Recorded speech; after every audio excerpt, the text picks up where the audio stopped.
Okay, welcome to a one-shot adventure called the Blacklands, which is a steampunk slash western slash apocalypse kind of game. Um, my one-shots tend to be very roleplay heavy. I will try to get this done in a reasonable amount of time. One-shots are harder for me, so please bear with me if I kind of start pushing you along. So with that, let's get started. I'm gonna show this to all the players. Hold on a second. The north. That's where the water is. Sweet H2O.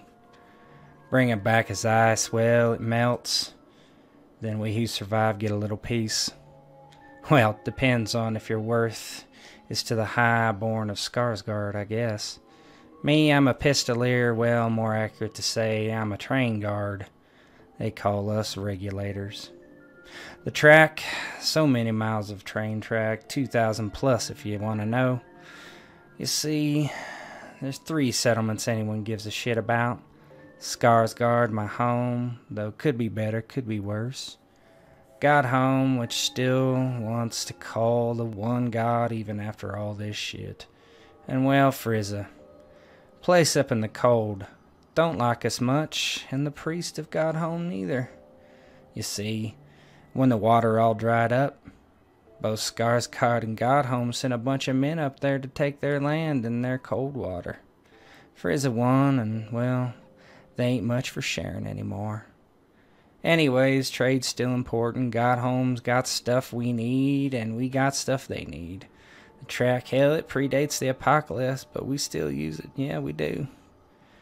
And lifeblood of everybody, to be truthful. Well, save for Frizzens, they keep to themselves, and bandits and raiders and burn men and hellspawn and malfunctioning bots, so, well, maybe not, but normal men not covered in furs and crazies out in the desert, I suppose. Alright now, well, train's pulling up to the station. You coming along? Boy, do I got a story to tell you. About the old days, about the time of Skarsgård, Silas, and his brood. Whew, dog! Going to pass the time mighty well.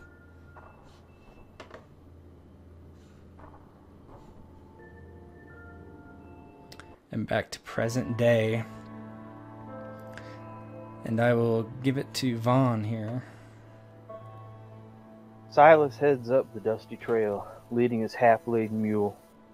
His movement is slow, deliberate, as if trying to avoid falling to his knees. He's tired, so tired.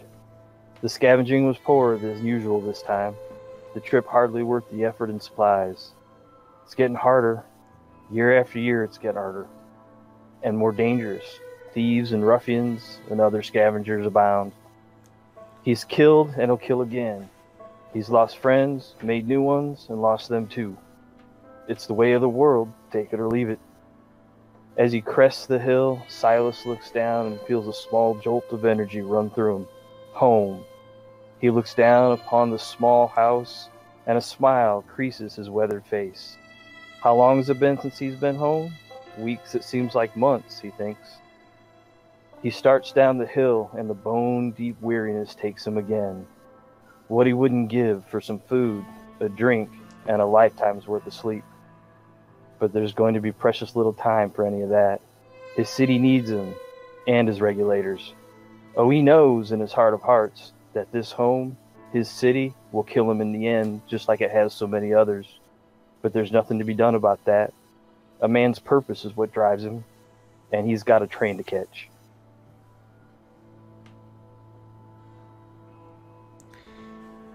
And a few miles away on the outskirts of Skarsgård is the train station. The train is a marvel of technology compared to the Outlands and even the periphery of Skarsgård itself. It's ancient, with technology barely kept up by those who remember and or have figured out how to actually do that. The first person there for their trip along the track which would take them all the way to Godhome, some 2,000 miles, and weeks, if not months, is Betsy Rose, standing on the scaffold, waiting. Good. Slim figure with a wide-rimmed hat, leans against the railing, arms crossed across her chest, kicking at some dust on the ground with the toe of her boot. More than once a passerby gives her the up and down, taking in her curvy figure and heart-shaped face. Ignores the attention, but when one young cowpuncher makes his approach, she turns to face him and runs her tongue over her lips. Bluish tongue and forked on the end.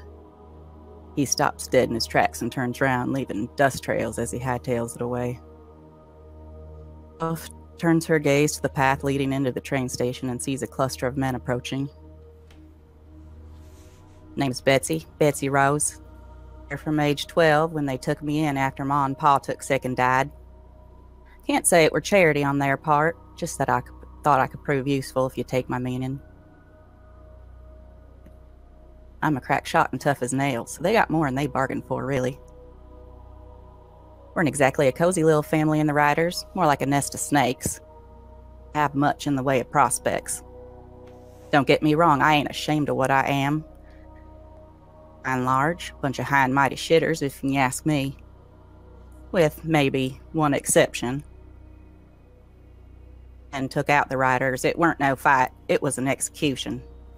Bang, bang, bang. Riders all fell like rain. Took one in the leg, so he saved me for last. He looked me in the eye, and I can't reckon what he saw there, but he let me live. Told me I'd be joining the Regulators. The authorities sided with the old man and dumped me here. So far, the chow's been regular, the work hard, but what else is new? I know the track better than just about anybody, so at least I'm useful. Got here early. I still don't like the looks the other regs toss my way. Can't say I blame them. Don't trust me to have their backs. They come. Time to find out if today is a good day to die. And as Betsy watches the approach of the other Regulators in whatever order they so choose, I'll give it up to anyone else who wants to enter the scene. Let's start left to right. How's that? Go ahead, Sim.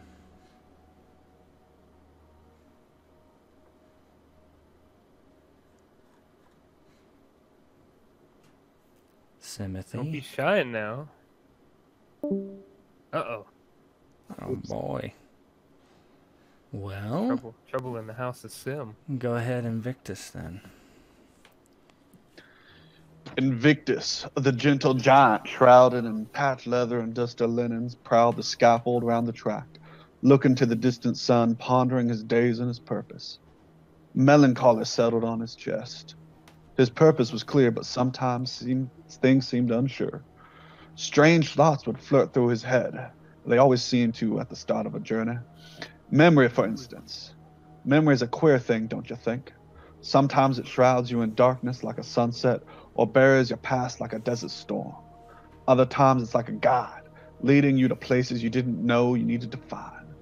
For instance, did you know most men don't remember their mama's lullabies? Or their dadas playing with them as a youngin'? Invictus, he remembers it all. He remembered it better than he did yesterday. So vivid he could touch them, could taste and smell them. For most, you figure, their memories get buried underneath everything else, all the good, all the family, all the loving, but not him. All the other good memories come for Invictus. Those are the memories as a child, them the sweetest of them all. You see, I'm what the docs call a mutant. I have dense, matted, interwoven silica fiber networks that crisscross my skin. When I was a babe, it was just a fiber here and there, but I wasn't a babe long. As I grew, they grew, till I was encased in them like some kind of silica mummy. Neighbors wouldn't let their children play with me. Kin stopped coming around and started looking at my pa and ma in a funny way. So one fateful day, they took me to the desert, told me to close my eyes and count to 100, to 1,000, and they just left. I ain't ever seen them since. I should have died out there, but my curse became my saving grace. The silica grew thick and matted, and the coyotes and worse decided I wasn't worth their time. Barely a toddler, but I found water, and I ate the cactus and rat and whatever else I could find and get my hands on. Always surviving day by day, always a few hours from dying. That's the way I lived for years, that is, till Pa found me. Pa Silas, he came across me hunting near the track when I was still but a child. He saw what I was, what nature had made me, but he still took me in, raised me as his own, taught me to see that the track was salvation. The track was Atlas on wheels with the world on its shoulders. The others, they ponder, they appreciate the track for how it makes their lives better. But the track don't exist just to make them better. It makes their lives entirely. I ain't sure what came first, God or the track, or maybe the track is God. But either way, I know my purpose, to lay down my life to defend it and keep it running, to keep Atlas on them wheels. 'Cause like Silas was my salvation, it is the salvation for all mankind. Of course, recognizing and doing ain't always the same and ain't always easy. Tend to find I still need Pa to point me in the right way. For instance, Betsy and her crew, I smashed into full skulls and would have smashed her skull like a ripe plump pear too. But Pa said she could serve the track. I don't see how vermin like her could serve, but I trust Pa and I know he knows the trains and its will and needs better than I do. One day maybe I'll know it like he does and take over his legacy. Would be the darn proudest day of my life. But till then, I serve Pa in the track, and God save any motherfucker who tries to cross us.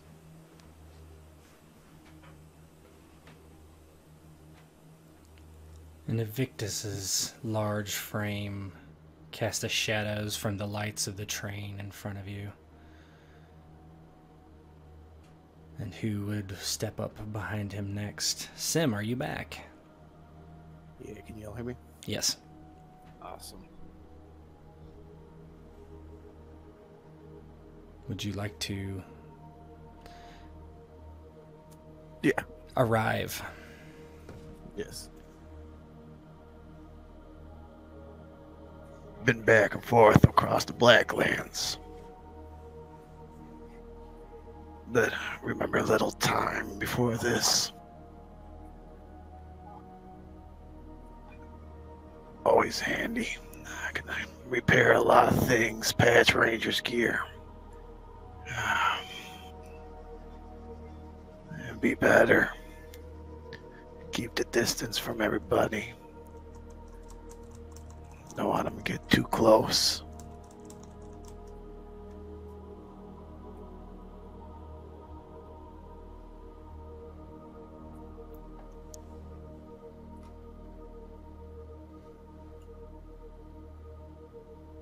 Are you still there? Sim? Damn it. Hang on 1 second. Yeah, We can hear you. now we can. You there? Yep. Yep. Yeah, I don't know what the fuck's going on with this thing today.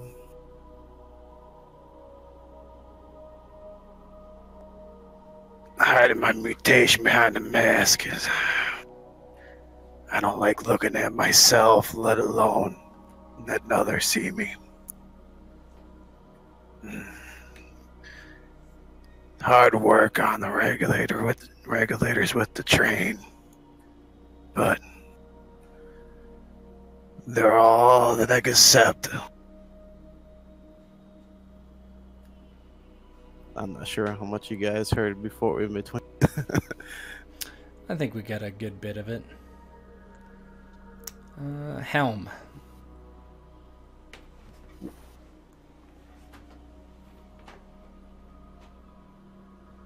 All right. Some folks call me a huckster, gambling con man. I disagree. I'm Helm Helmuth, psychiatrist, scholar, gambler, and gentleman. Also, I tend to be able to read people very well. Like books. Certainly helps with the card games. But everyone has a bad run or runs into bad people.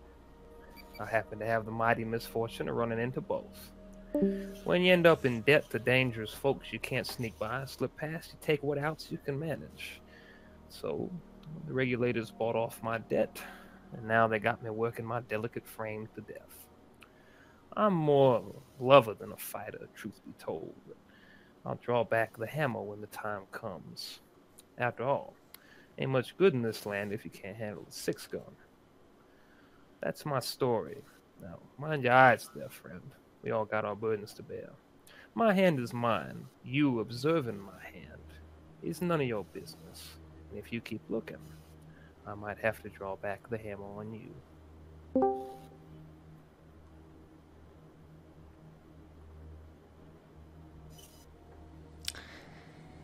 As Helm arrives, the horn blows, signaling the train is ready to depart at any moment. And the last among you to arrive is your leader, a 25-year veteran of the tracks, Silas. Go ahead, Silas. Howdy, boys and ma'am. Time to ride the rails again. Everybody ready? You got your gear? You got your stuff? I'm assuming yes. We got I've a been job. ready. Hey, Good to Pa hear, Silas, you always know I come ready, and I'm always ready. Damn good to hear. All right. As we all know, this is an important one. We need the H2O, and we need it bad. That means this ain't no time to be screwing around on this trip. I need everybody looking around, keeping watch, making sure ain't nothing going wrong. I need people on their toes. We do not have time for a second run. We do not have time to get sidetracked. So So you're saying there's no gambling or card playing? you can gamble all you want as long as it's part of your job, but I don't need you taking all the money for some trigger-happy huckster. You got my drift? There will be no drama. The job is the job. The job is all there is. You can play when we get back home. Invictus shoots Helm a dirty glance at the question of gambling and the insolence of. Helm seems unperturbed by the dirty glances. Nice and quiet, the way I like it. Pa, Anyway. we expecting any trouble on this run? I mean, we got some greenbacks with us here. We hoping for some smooth ride. Only a How- fool expect there to be a smooth ride. Always expect trouble. That way, you're never disappointed and never surprised. I can attest there's plenty of thirsty people out there. Takes to get that water, so I'll be on my toes, and I'm not going to be relying on hope. Well, that's a good thing to hear. I hope that sentiment is passed on to the rest of you. Speaking of which, I think it's time to get on board. This train ain't waiting for us. I'll start to head on, grab my pack that I got for the trip, and then head on in. Invictus looks to the others and says, "Regulators, get your shit and get on the train. You heard the man. You heard Pa Silas. This train ain't waiting on us. Come on." He rolls her eyes and says, "Keep it in your pants, Sparkles," and gets up on the train. Well, let's go take a one last look at his laser rifles, make his way towards the train. Looking forward to some fun times. As am I. Imagine we can play some poker. You got money to burn, don't you? I would if I played poker. Well, no need to be cheap now, Long Scope. And kind of gesture to let the others onto the train after you.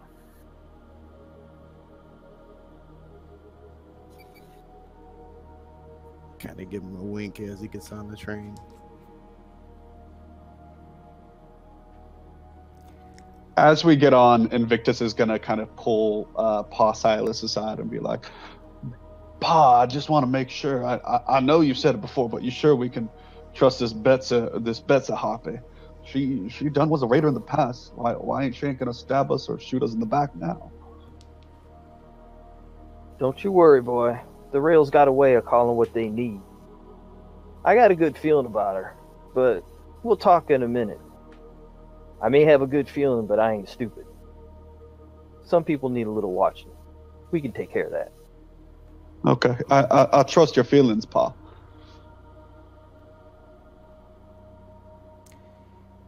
As the regulators climb into the train and Silas and Invictus have a short conversation about one of their own. The train is old.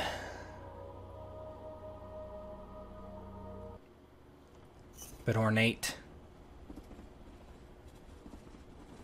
Carvings on the front of a golden face with tendrils of leaves and flowers. That front of the train has hit many a desert creature. Smashed it to bits, been dented, been torn, been ripped. The engineers always fix it. The rest of the train, well, the bits, the innards, the guts, harder to fix. That's why you have an engineer on board at all times. Probably the most important person on the train. As you get on, the conductor peeks out of his little room, making sure that the regulators have come aboard.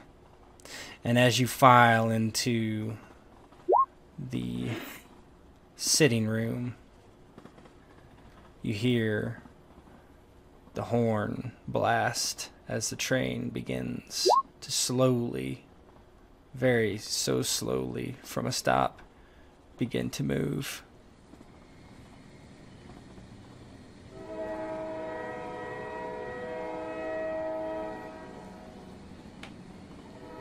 He moves to a window,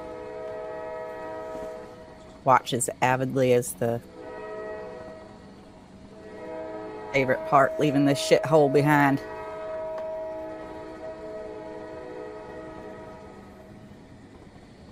As the train gets moving, Invictus prowls up and down the cars, making sure everything looks to be in line, that there aren't any suspicious folk about, and that nothing's rattling more than it's. Does this train have they put like a cupola or anything on any of the cars? Was it intended to be defended? It's not really a greatly defensible train. There are some spots that you can use for, cover that's steel enforced, but for the most part, the train has been left mostly for cargo, and there are very few of these type of areas, passenger areas, or even places specifically made for defense. It's really a holdover from the old times. All right. As I take a look around, Silas will go up to Long. So, Long, after we get moving here a little bit, get on the trail, I need you to head up top. Make sure that we have an eagle-eye view of what the hell's going on around here. Not that I have a bad feeling, but, I don't have a good one. I'd like just a little time up there. Take a look at the land for a couple of miles around, if you don't mind.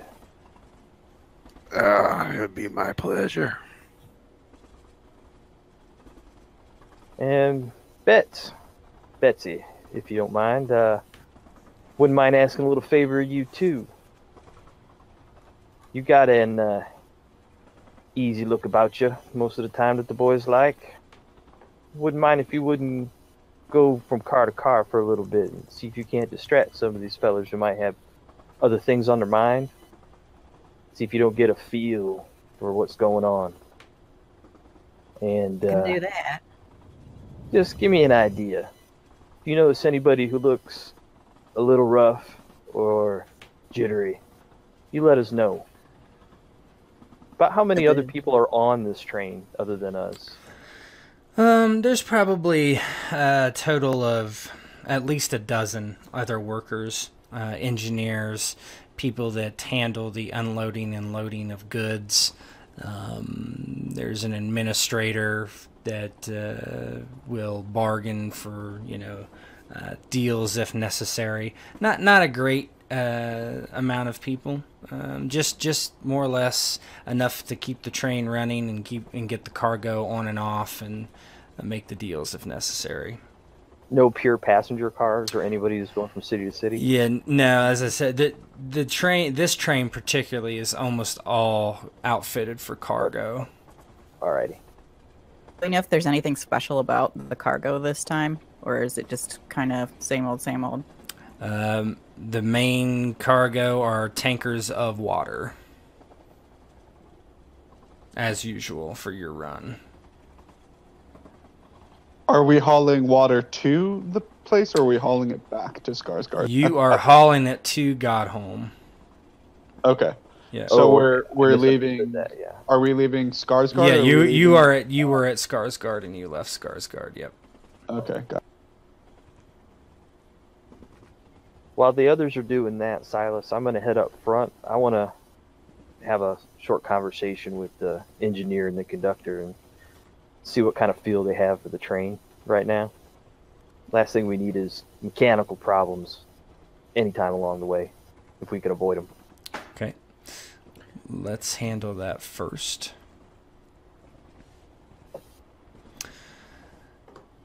You head up to the conductor station, and the door is shut and locked as usual and as per protocol.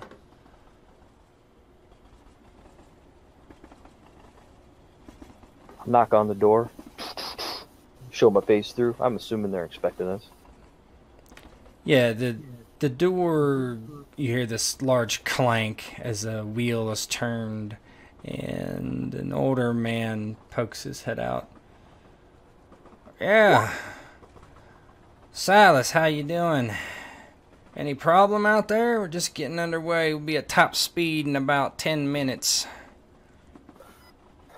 Good to hear, good to hear. No problem so far. I just coming to check on you.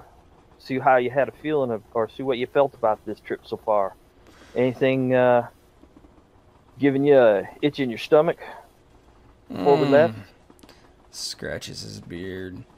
Well, you know the authority always trying to cut corners here or there. Ain't Yeah, that the truth? I got opinion that needs changed for certain.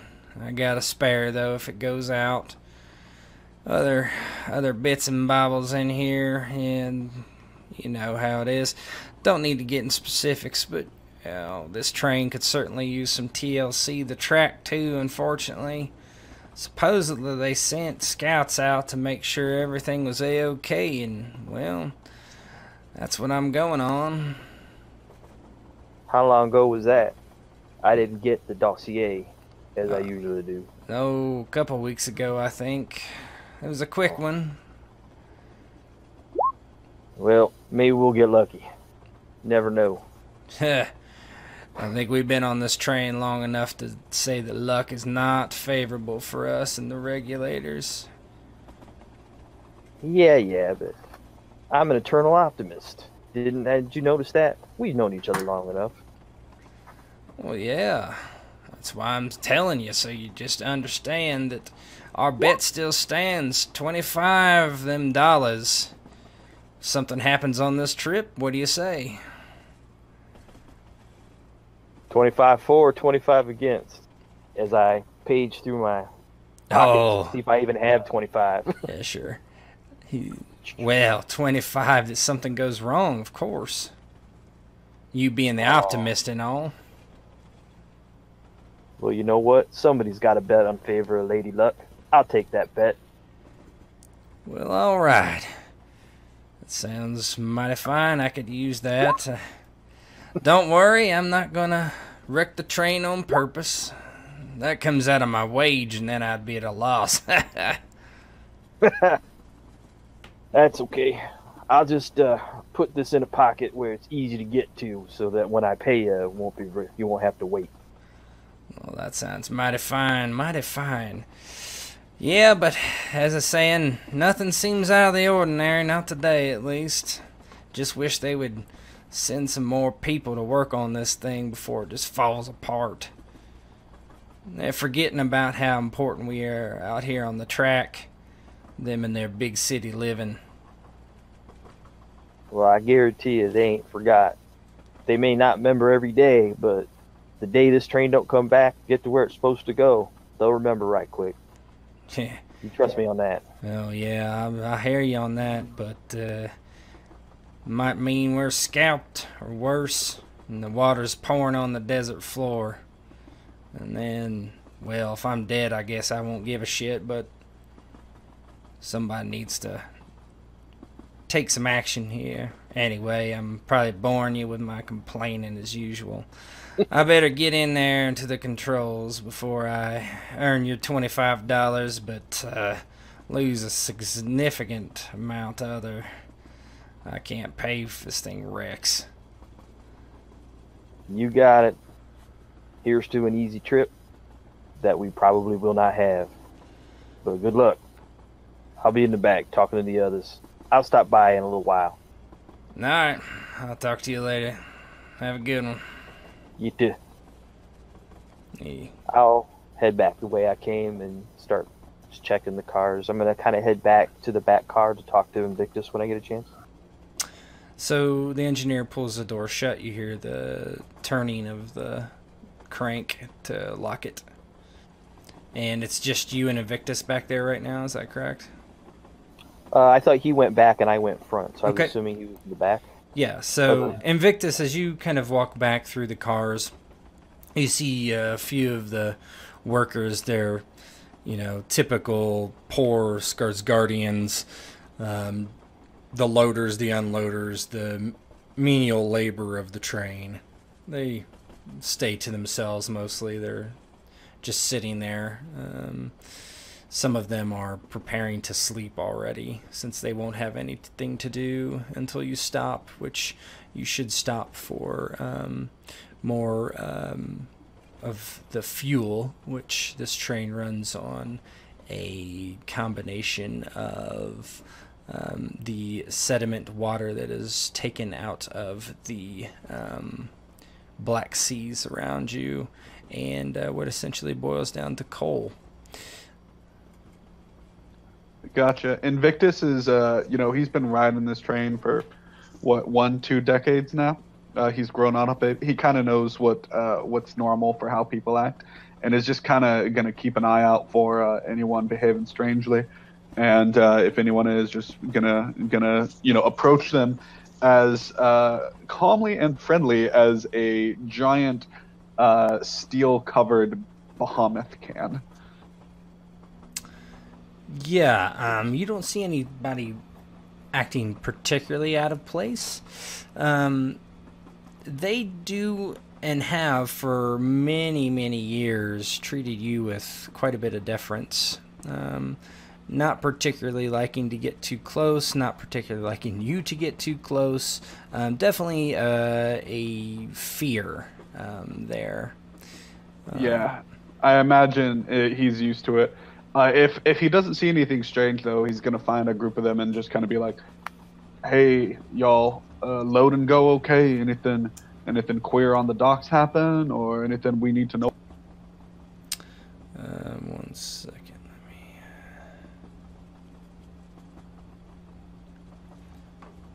Bear with me 1 moment.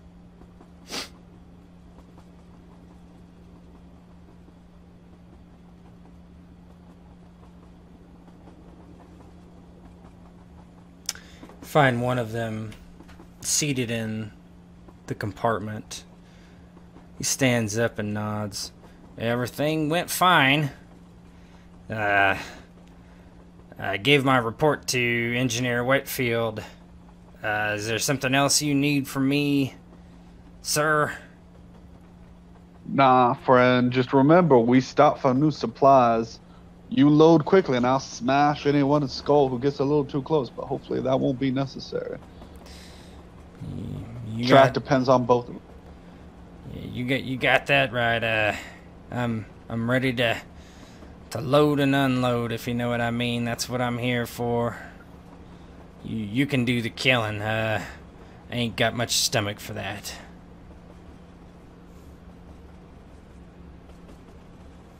Well, if unloading is what you need to do, make sure you do it at one of the stops before we get to the god territory. They don't look too kindly on it.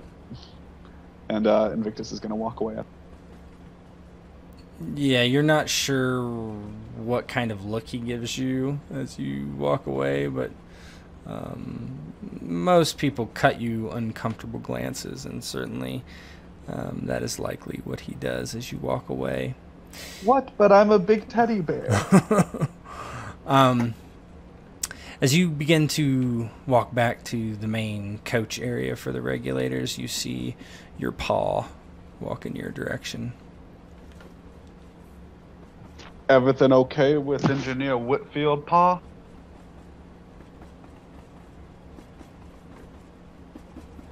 Everything's looking okay so far. But come here, boy. I got something I want to talk to you about. Oh, okay. Did I do something wrong? Oh, no. I know you got an opinion about some of the new people around here, especially that little girl, Betsy. I just want to make sure that you and I are on the same wavelength when it comes to these people. For one, we need to make sure that we let them do their job with as little interruption as possible. And for two, we need to make sure that we're watching each other's back. And you must believe that I fully understand your reticence to trust some people. Just between you and me, we should both be watching. I got your back, you got mine, just like always. Hey, Pa Salas, you know I got your back, and you know I trust your judgment. Like lots of folks, when you picked me up off them deserts, said you shouldn't have. You don't think I remember, but I do. I remember the things they say. And if I think that was a good call, and if you think it's a good call with these folks, I trust your judgment. But yeah, I keep my eyes open, and if they get out of line, I'll split their skulls and throw them to the dogs and the jackals and worse, without breaking a sweat. But I think, you know what? Just because I don't trust them, don't mean I don't trust you. And I know you made the call, Pa. Oh, I know you trust me, boy. You're a good boy. You've always been a good boy. You've always done your job. And you've always helped out. I just want to let you know that don't get yourself all riled up about something you can't do nothing about just yet. But your instincts are good too, and never fear about that. I trust you as much as you trust me, every bit. Invictus kind of, you can't see it under the silica, but his like he is human underneath, and his cheeks do blush, and he kind of like puffs up his chest a little bit in pride at what his father's saying, but he just nods, says, "Of course, Pa." Anything else we need to be looking for or worrying about at the moment? Not just yet. The train's in a little somewhat shabby shape right now, but engineer thinks we're going to get there just fine with a little bit of luck. But for right now, I think I'm just a little more worried that we see what's coming from a distance, and then we keep an eye on some of the people I don't know who are on this train. You know, they like to switch out people once in a while, and it ain't uncommon for a saboteur to get in the way. We don't cater to saboteurs on this train, I'll tell you that right now. So you got to be a little careful from time to time. We've worked with Long Scope before, though, haven't we? Been a little while, but he's got good eyes up top, correct? Oh yeah. I ain't saying about that. I'm talking more about the other handlers and the random workers on this train. I don't recognize all of them, and people I don't recognize, as you well know, I walk carefully around. Always keep a smile on your face and your hand near your 6-shooter. That's what you always tell me. Right. Good boy. You listen well. I have a smile on my face. I'm proud of him, you can tell. He's a good boy. As you guys are talking in the back car, in the other car, so what is Helm and Betsy doing as Longscope is about ready to go on top of the train? Well, Helm, seeing that there's not a whole lot to do at the moment, and that the people are handling what they're supposed to be handled, he was not directed by Silas for a particular task, believes he is entitled to a bit of fun. So he's going to go look for some perhaps off-duty or on-break workers, people who are just kind of keeping to themselves, and try to get a poker game going. Pass the time. You walk down the hallway of the train's main cabins, and you see Invictus and Skarsgård walking in your direction back towards the way you came from. I'm gonna look busy. Like I'm looking around, keeping a Busy. lookout, trying to skirt by. I'll look at him. He may be busy, he may not. I'll just kind of give him a glance and a nod. Not enough people on here to worry about it too much right now. As long as everybody seems to be doing their job, I'm good. And return the nod, but quickly scoot my way past. Once they're out, I'll continue to look for the game. You don't know what Silas and Invictus have been doing and are talking to, but you happen to walk back to the same cabin. I'm just going to move it over here just for the ease of this. And you see two men in the same cabin. They're just kind of lounging there. They're talking about something, about unloading water and something completely boring that you filter out immediately. And they both look up at you expectantly, not really sure who you are or what you're doing. Well, you boys seem a bit bored with the current situation. Fancy a game of cards? Cards? They look at each other. Well, one fishes in his pocket and pulls out, you think it's $5, the other maybe 10. Can't say we got much cash, unless you want to play for pennies. Oh, pennies is just fine, as long as something's on the line makes it interesting. Kind of pulls up a seat. My name is Helm. I'm a professional gentleman gambler. Also with Regulators, of course. Kind of extend my good hand to them. The first man takes your hand and shakes it. Name's James. James. It's a good name. Strong name. I imagine you're very bold with your cards. And you, sir, pointing at the other one. What's your name? He shakes your hand and says, well, it's, my name is also James. Strange, isn't it? Life and the fates have many interesting ideas in store for all of us. James and James, two strong young men, unloading and loading, and now we're going to play some cards. I imagine it'll be quite a fanciful time for all of us. Are you boys familiar with Hold'em? Oh, sure. Played that with my mom and pa. Well, then I will not have to teach you the rules then. Small blinds, big blinds will play for pennies. Play 1 for the small, 2 for the big blinds. I'll start with the deal. Bring out the cards and begin.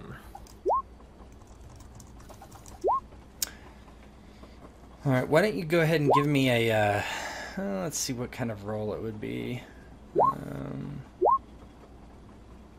Boy, there's a lot of skills in this. Gambling, there you go. Go ahead and roll gambling, and we'll see how this, 30 minutes of gambling goes for you. What's my base skill? Base attribute? It would be intelligence.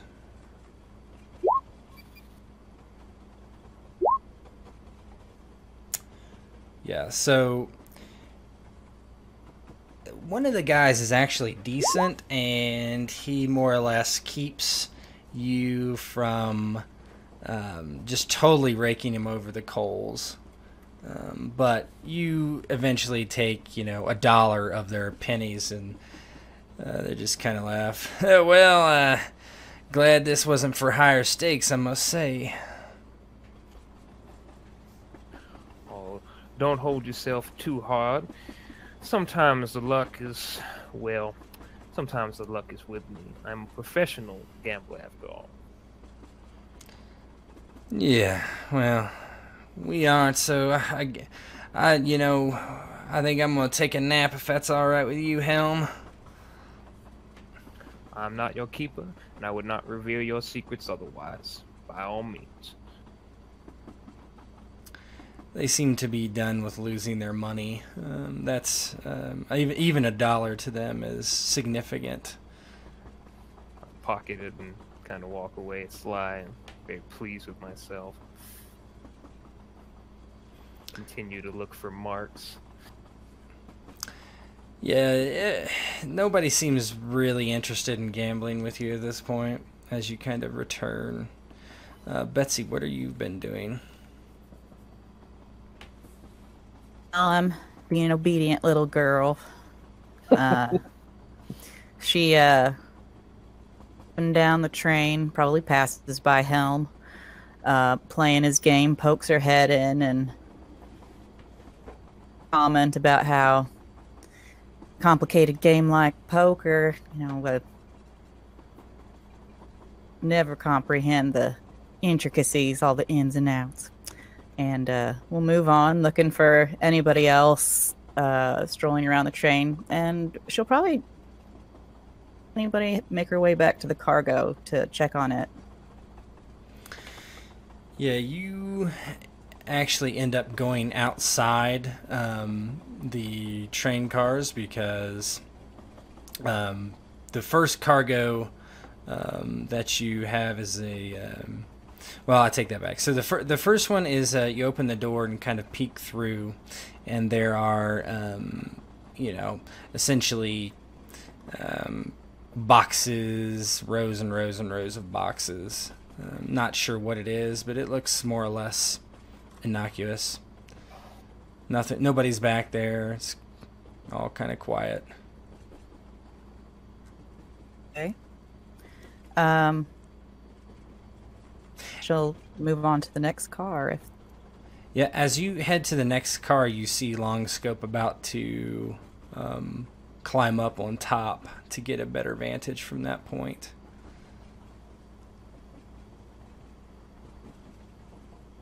A good eye out, stink face, and she says, passing him by.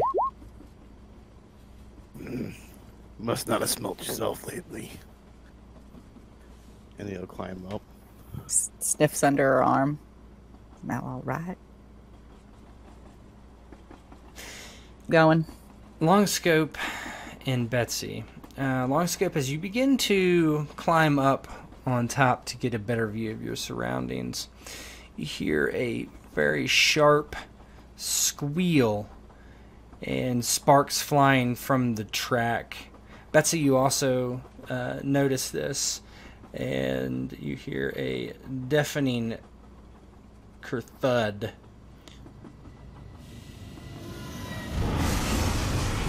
Oh, is this coming from in front or behind us? It's coming from the front of the train. As the train seems to derail, actually, from what you can tell, and you're jolted, both of you. I would like you both to give me a roll. I would like you both to give me a, let's see, what is the athletics and dexterity or strength. Okay. Whatever's higher?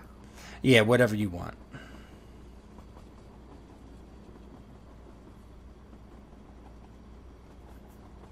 My athletics isn't anything special.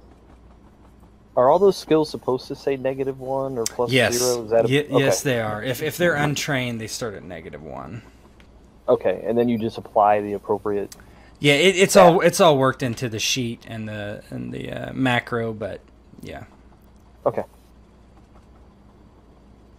Right. My dexterity's a +1. I don't think I have a roll for it. Okay. So if you click on your token, there should be skills. If you click skills, Right. it'll look at the chat bar. Mm-hmm. Did you see all I this? see that. Is dexterity in there somewhere? Oh, dexterity won't be in there. Click your athletics, and then Okay. it'll ask you what attributes you use. Oh, okay. Got it. Okay. So, Betsy and Longthrope, you are jerked violently, and you go flying off the train, crashing into the ground and rolling across the dirt. Go ahead and give me a 1d6 roll for damage.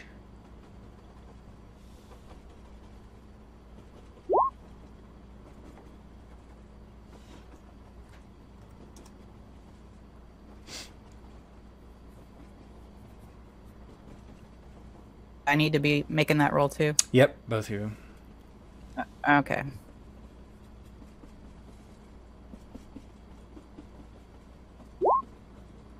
Good rolls. So, describe to me how you're how you're injured. It looks like you're barely injured, but the fall was pretty severe, and you kind of look over to your side there, and you see the train clearly derailed. Long scope, as he's getting up, this happens, kind of feels it, and when he's flung off and hits the ground and rolls, the first thing he's gonna do is open his eyes and feel for his mask, and then the second thing he's gonna feel for his rifle, which should be by him. Your rifle is like 3 or 4 feet away from you. Doesn't appear to be damaged. Your mask, however, is kind of like comes unlatched, exposing your face. What does that look like?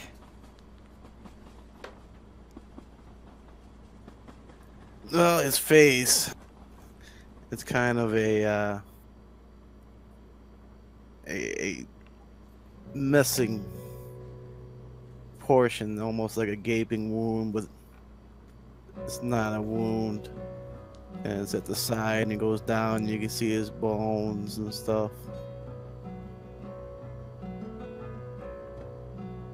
His mask comes off. Second glance. She glance and then no real reaction. She reaches for her hip where she landed on a hard rock. He's closer to Longscope's rifle than he is. She'll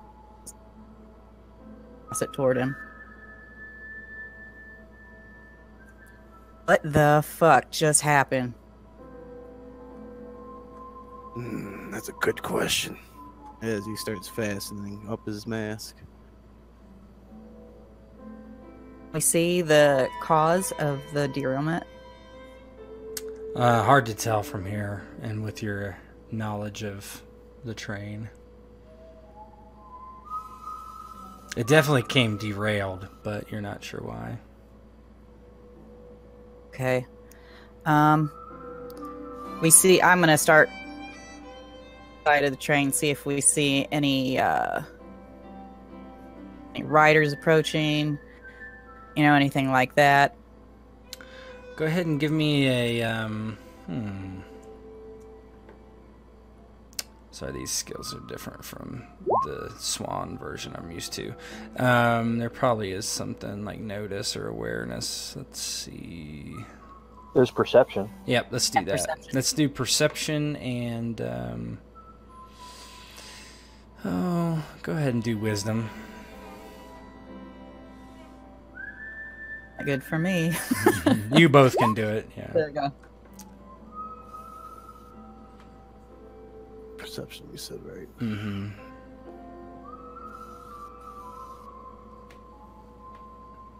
And what was the other one? Wisdom. Oh boy. Betsy, you are looking in the distance and you don't see any riders However, you see smoke coming from a distant town. You would know that this is one of the first towns outside of Skarsgård. The town is called 87A. It is, why don't you give me another roll here? Let's do a intelligence and...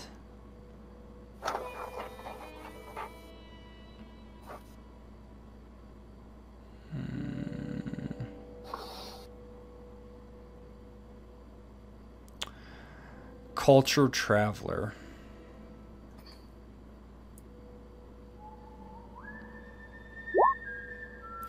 Yeah, so you know that Town 87A is a refinery town with also mining activities, and that is mostly populated by robots.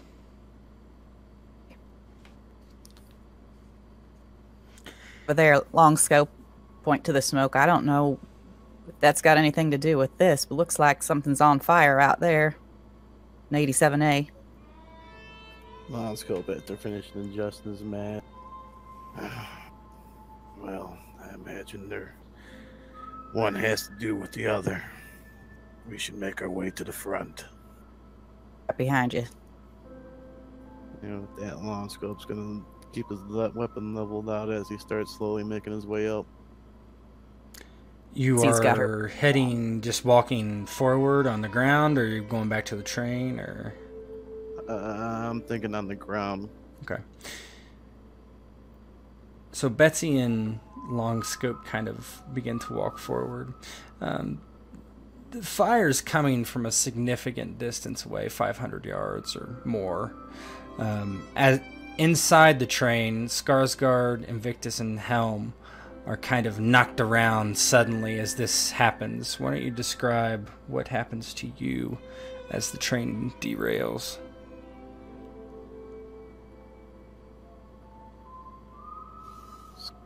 Silas gets knocked around a bit. He'll grab onto something to hold, like a heavy couch or something like that, as he feels the train start to go off. Sure, he's dealt with this before. It's not something he wants to deal with anymore.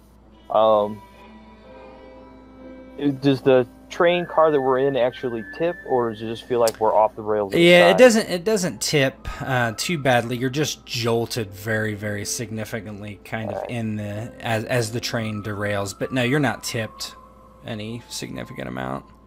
All right. God damn it, boy! Look out the other window. And I'll run over to the window, let's say to my right or whatever, open it up and take a look out and see what I can see. I'm kind of looking to make sure there's no riders coming up, and if I can see what the hell happened at the front of the train. How many cars back are we in the you're car? right behind the actual, the engine, yeah. So...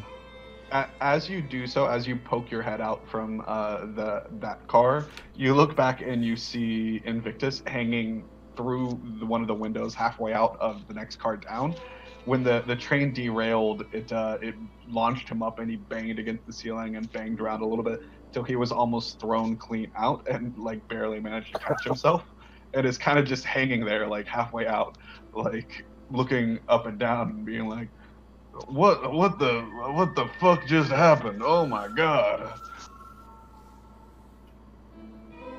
Helm would have been heading towards back towards the front cab of the train there where they were all sitting, and when it happened, started getting jostled around. My god, what in the Sam hell? And it's getting thrown around, tossed, slammed against stuff, hat comes off, hair gets all ruffled, and when it finally calms down, he'll kind of shakily put his cap back on, kind of like still off vertigo wise and not able to keep his balance straight for a little bit, walk into the cabin with Silas and Invictus. Well, isn't that a daisy? The shit shows what it is. God damn it. I'm gonna go check on the engineer Whitfield and the others at the front. Should y'all make check on the others? Yeah, goddammit. Betsy and Longscope are up top. They're probably flung halfway across the goddamn world right now. Hell, Betsy and Longscope the least of our trouble if we can't get this train running. well, that'd be true, but the other thing is they'd be outside on the ground right now, so... Helm, why don't you follow me? I don't think being on the train's gonna save you anything right now. You got a pistol on you? Oh, at least one. I suppose I might find the other one later. But, yes, I agree. Alright. Check on our companions. I'll head to the door, get my rifle out, head to the door that exits this particular train, and head out the right side and look around to see what I can see. Looking forward first, but then back. Also looking to see if I can find Betsy and Longscope where they may have fallen, because there's no way they would have held themselves without being braced on the roof. So, as you look out the train, you immediately see Longscope and Betsy climb to their feet, and they're kind of walking forward away from the train. You're not sure why. I got stuff in my throat. I'll whistle. What I was trying to do. Yeah, you're good. Yeah, that came out like nothing. Yeah, you whistle. Regulator, Mm-hmm. get over here. And I'll kind of make a hand signal that we're out and to come over. At that, Betsy will turn around, jog back. The other side. You see that town, 87A? It's on fire. Seems like it might be. Any trouble coming from the other side of the train? I pull my hat down. 87A, ain't that a robot town? Yeah, mostly automated, but either the automation or I don't know. They got trouble. They got trouble and we got trouble. That don't seem like a... Well, we got trouble that we need to deal with right here, but for a town like 87A, would I know like what kind of defenses it would have? I mean, is it automated defenses or is it just purely mechanical working type thing? They have a conservatory. So there's a sheriff. He's a robot sheriff. All right. Oh, yeah. As last you remember. Domo arigato, sheriff robot. Well, I'll take a look at that, but then I'll still turn and say, well, first things first, we got to figure out what the hell just happened. I'm going to take a look at the track as I go up. So well, I'm assuming that the track would have either been broken, shattered, but we heard a boom, so we got to find out whether we were actually attacked. So I'm moving up to the front of the engine and trying to find out exactly what happened. Yeah, you head... Sorry. You head up to the front of the train, and by this time, Engineer Whitfield is hopping out as well and kind of running. Oh, my God, Sam Hill! Damn it! He's looking frantically at the track with you. So, I assume Invictus is there then, since Invictus was going to the front to try and check on him. Yeah, he just kind of, when you kind of come to the front, he just blows by you unless you stop him because he's so concerned with what's going on. No, I was just making sure he was alive. Are there other engineers in the front compartment? And if so, Yeah, you look in and they look kind of discombobulated, but they're all alive. Everybody you see, you don't see anybody dead. Okay, good. You've never been on a derailment, but seems like it would be, not that bad compared to some of the ones you've heard of. Yeah, gotcha. If that's the case, then I'm going to follow Whitfield out, and so I'll be a bit behind. Mm-hmm. Whitfield, what the hell just happened here? Well, hell if I know. Nothing in my room. He's like, just pointing down to the tracks. Look at that! Look at that! I told you! I told you! What am I looking at? He walks back over to the train, and there's a crowbar that's attached to the side of it. Pulls it off and slowly walks over towards the track. It's actually about halfway down from where the nose of the train is now. And he puts the crowbar against the track and pushes down on it hard. Ah, this is stuck. Damn. He looks up at Invictus. Mind giving an old feller a hand there, big guy? Yeah, Invictus reaches out without saying a word, and he hands over the crowbar. Right there, under that one. Pop it up.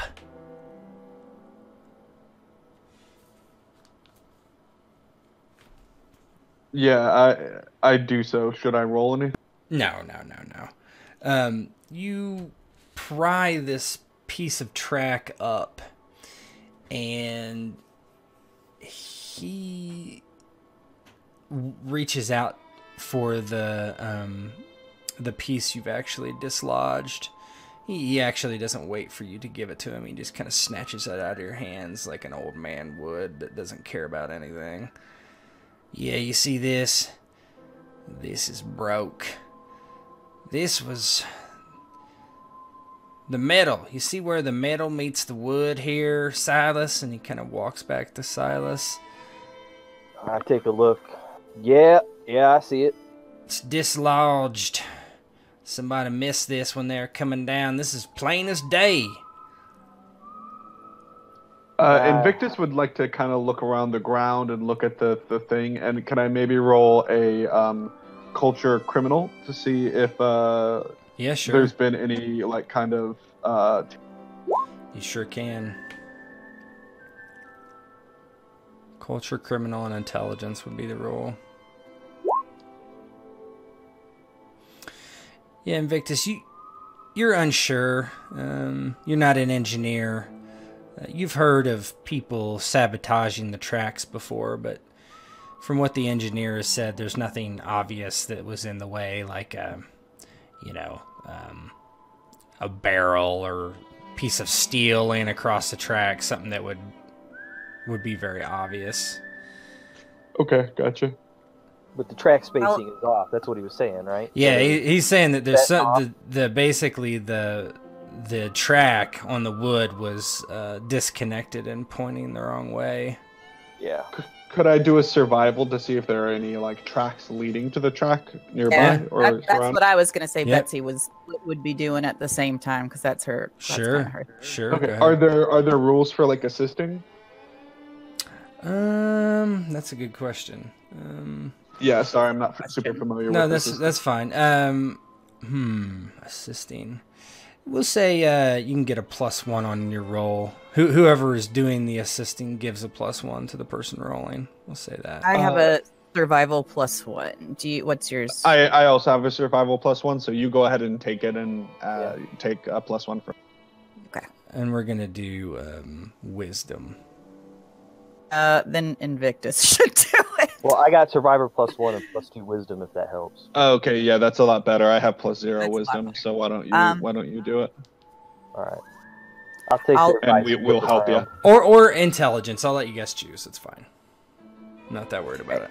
Well, regardless, we'll have Silas be the guy being assisted. All right, so modifier of 1 then? Yeah. In this thing? Mm-hmm. So you put it just a 1 in there, yep. So 10. So Silas, you're looking for any obvious tracks of people around the train tracks here, and you do not find any. This could have been done any time in the past 2 weeks, unfortunately. From what I hear, our riders went out about 2 weeks ago to check this track. Oh, I bet Son they of a- did a shit job. Well, I ain't even going to argue about that, but between time and shit job, we got the shit end of the stick. That's what we got. Well, you're And right it's going to about be hell to that. pay to get this damn thing back on track. Do we even have the tools to get this thing back on track on our own, or do we need help? Normally they bring another car out, but we don't have another car. You're right about that. He nods to the smoke in the distance. 87A. That'd be our best Yep. help. Well, Let's hope that smoke is just a big fire of some sort and not anything else. Maybe they set it on purpose. Maybe they're having a party. Who knows? It's a mine. There's probably fires all the time. Let's hope, because we're going to need somebody to come out here and get this shit back on track. And as you say that, you see in the distance dust cloud as if riders are approaching. From what direction? From 87A. All right. Just on the arm. Invictus is gonna go put himself at like the front, in between where those riders are gonna come in and the train, and look as intimidating as possible. Yeah. I'll be like, She's gonna get cover somewhere on the train where she can fire out and still have cover.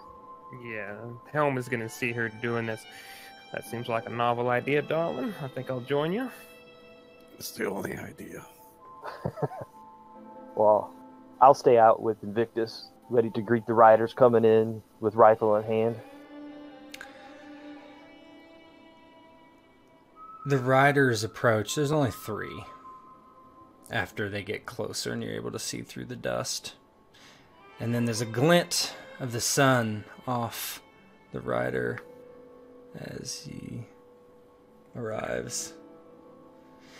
On a horse is a copper man with a fake mustache, a large wide-brimmed gray hat, one red eye, one black eye. The thing looks it down at you. I am Sheriff B86 of 87A. This train is not scheduled to stop here. Appears damage is present. You are correct in that assertion, my friend. As you can tell, we've had a bit of a mishap. We could very much use some assistance if you can provide it to get this track back on these rails. I see. My deputies will remain here. You are regulators? I am Silas, head of the regulator crew. We will need to proposition Mayor. Come to 87A with Sheriff B8S. All right. That sounds like I might find a good plan. Let me go grab my crew. I think they need to come with us. We could use a little rest and a bit of a walk while this stuff gets taken care of. Of course. I be wait in here. I'll be right back, my friend. I'll turn around, wave to everyone else that it's okay to come out, and quickly explain that we're heading into 87A to get some help. I guess we got to talk to their mayor, folks. Got to convince them to do the right thing and get this thing back on track. Do you happen to find out why the town's on fire? No, I figure we'll talk about that when we go in. I just letting you guys know we're going to be heading on in. Speaking of which, my friendly sheriff, why is your town on fire? You got something you need help with? The sheriff pulls on the reins of the horse and turns around and looks back. The red eye extends as if a scope as he stares back at the town. Normal fire of mines. Coal production is dangerous. Luckily, workers are robots, unaffected in long term, may be fixed. Partner. Alrighty then. I guess I'll let your fine folk handle your own business then. Lead the way. We will follow as you head back to the town. We will canter. And they are on the horses, and you are walking. The engineer, Silas, you sure you want to be leaving us out here in the middle of nowhere with just 2 robots watching guard? Well, I don't see where we got much of a choice unless they come back quick, but I guess I could suffer to leave a few behind. Nah. Don't worry about it, just an old man. These robots look like fine folk. I'll kind of give them a wink, not like the friendly ha-ha wink, but like the watch your ass wink. Yeah. Oh, by the way, Silas, I think you owe me $25. Yeah, well, that sure as hell didn't take long. I pull it out of the little pocket that I have in my vest. Easy access. Here you go, my friend.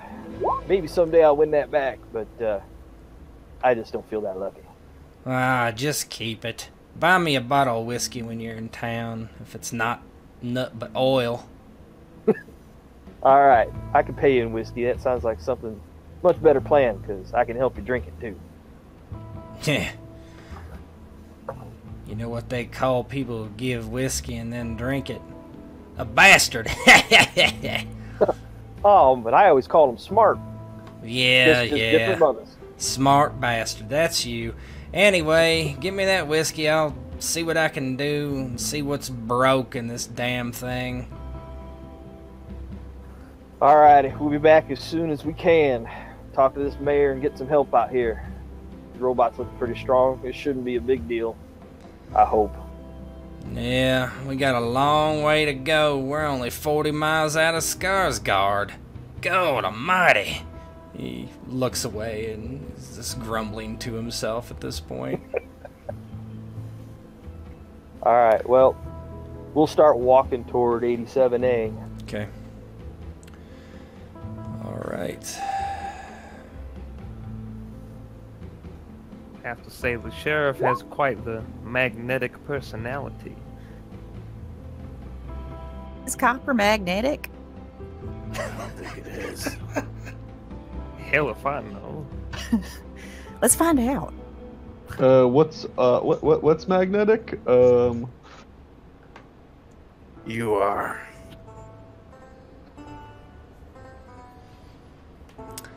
As you're all cracking jokes, the sheriff is walking his horse very slowly so you can all keep up. It doesn't take too long, 15-minute walk. You can still see the train in the distance. You do see behind the town there some small hills, and you see that's where the smoke is coming from. Around that area you see lots of wooden scaffolding and the telltale signs of a mining operation. This town is straight out of the wilderness, similar to the small communities that have popped up around Skarsgård, which is the metropolitan area. These places are common along the track. Some are robots, some are human, most are mutant. The sheriff leads you down the dusty road, and you see there are people that watch as you walk by. There are other robot workers with pickaxes and pipes in their mouth, smoke billowing up from the pipe and the slots in their face. You do catch a woman looking out of a door here and there, or a man, but few and far between that are not robots. The sheriff dismounts and ties his horse up to a hitch next to a sign that says jail. And he turns. We should see the mayor now. cowboys. That sounds mighty fine to me. Lead the way, my friend.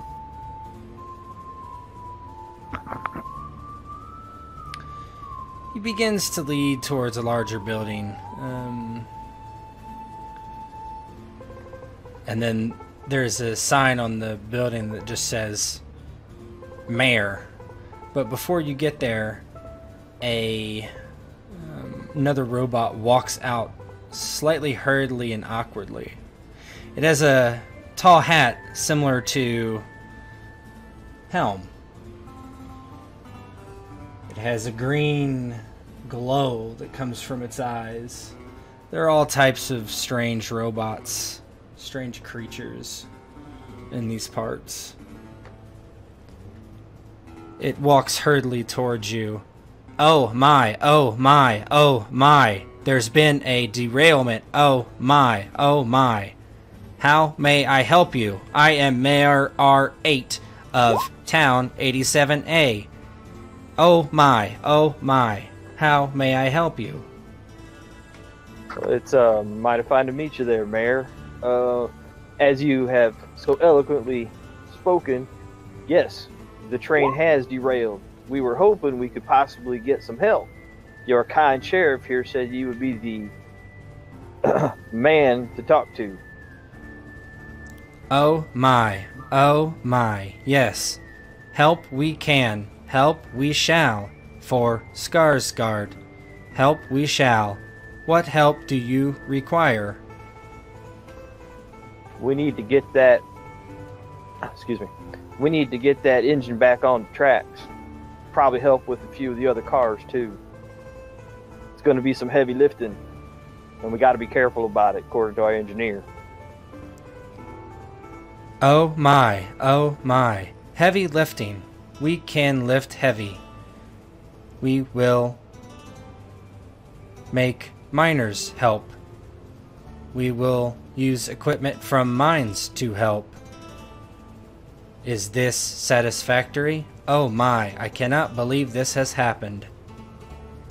This is more than satisfactory, my friend, but we are in kind of a hurry. We haven't got very far and we're already behind. That is not a good sign. So if we could move this up the schedule post-haste, it would be very beneficial to us all, I believe. Oh my, certainly. We'll send requests for aid immediately. Oh my. Brothel. Tavern. Spend time there while resources are gathered. Oh my. Terrible news. Terrible news. Did you say brothel? Oh my, yes. The robot points in the direction of the saloon and bar, fully stocked for human visitors. Well, I could tell from the moment you walked out with my same taste that you were certainly a man of good taste. Thank you. I will certainly take you up on your kind offer, as long as it does not offend you, Silas, sir. That's all right. I think we could all use just a little bit of a break.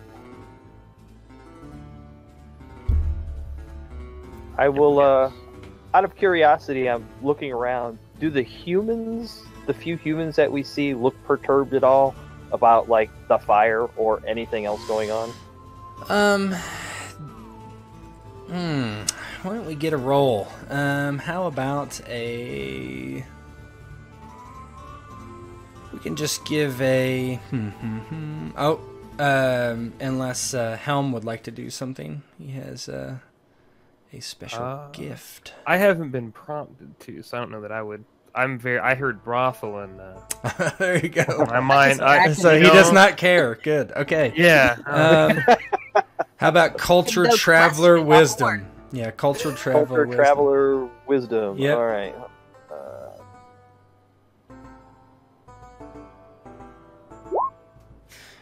Yeah. You don't think that they're perturbed about the fire, but they seem a little off. Perhaps it's that new people have come to town, particularly regulators, and that there's a train from Skarsgård crashed, not but a mile away. But they're looking a little spooked at the very least. All right. Well, as Helm starts to walk into the saloon, I'll follow up and kind of put my arm around him, kind of friendly like, and sort of in a low tone, go, "Hey, I may be just a little bit paranoid, but I got a bad feeling about pretty much everything. I don't know if you can do much with these bots, but the couple of humans around here, if you don't mind trying to get a feel for them, I'd appreciate it." Oh, I intend to get many feels, but I can certainly do that for you as well. I chuckle. Good man. Good man. Any particular feeling you're looking for, sir? Well, let's just say I noticed that some of the people look a tad skittish, but that's just from the ones out here. Once we get in, maybe we'll take a little walk later after you've had the time you need. Well, if I spend too much time what I want, I might be seeing two of you, so hopefully both of you can hold me up. Speaking of that, and I kind of raise my voice for the group, you can have a little fun, but we are on a schedule. That means keep your fun to a minimum. Now, one kind of fun should only take you 5 minutes, 10 if you're good. The other kind of fun will not be an all-nighter where you're puking into a bowl. I will have that. Not at all. Everybody catch my drift? Outrageous, but understood. I catch your drift, but I think you're overestimating the time it's going to take on the first. Well, I am an old man, and it takes us longer to start and longer to finish.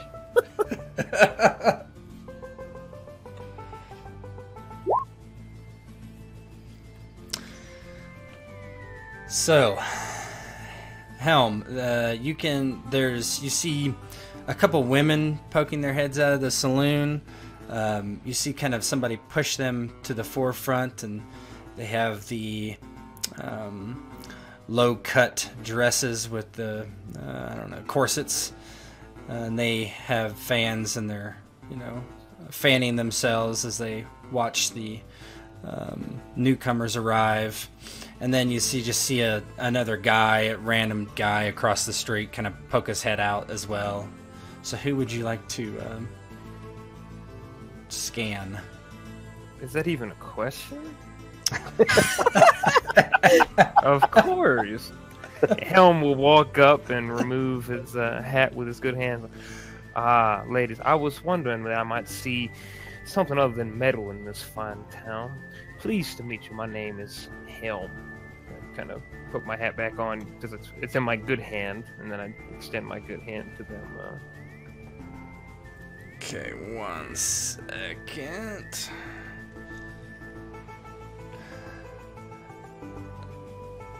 The woman that you approach puts out her hand in a, her wrist bent down so you can take it. They call me Jenny.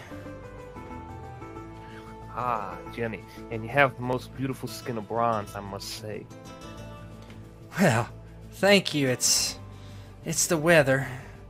Certainly the sun is hot. I see you have something in common with that big orb in the sky, then.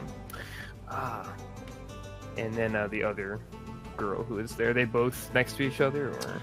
Yep, the other one's right next to her. Mm-hmm. She extends a hand as well. How many prostitutes you gonna make me have? As many as I need. Just load up the screen. There's not a number. Oh my. There's a limit? The dusky hues. So, an older lady. She has quite a bit of makeup on. You can tell that she's seen some hard years, and out here in the wilds of the Blacklands, it's not been kind to her, but she's doing the best she can. She has a white glove on, which is dirty and stained, and she extends a hand. Why? What a gentleman. Well, professional gentleman and gambler, of course, but I like to think myself as a heart taker as well. And your name, madam? Ah, Madame Lafleur, of course. And you've already taken my heart, good sir. Can I offer you a drink or some good conversation? How about a bit of both? Well, that sounds just fine to me, sugar. Well, it is your town. You may lead the way to your favorite haunts, and I'll be happy to accompany you, madam. She takes your hand and leads you inside. What is everyone else doing? This is to the saloon, right? Yeah. Mm-hmm. Yeah, I'm gonna head into the saloon too. All right. This isn't even the brothel? It's both. Oh, okay. Yeah. Never mind. Yeah, Disregard. Well, Yeah. I'm already getting started. Multifunctional. All right, hold on. Betsy spy that guy across the street. Yeah, sure. Okay, well, we can, handle it in whatever order you want, but she'll go over and try to talk to him. All right, let's do that first. Everyone else begins to drift inside. You spot a man kind of peeking out there, and he looks at Betsy and looks down at the ground and doesn't say anything as you approach.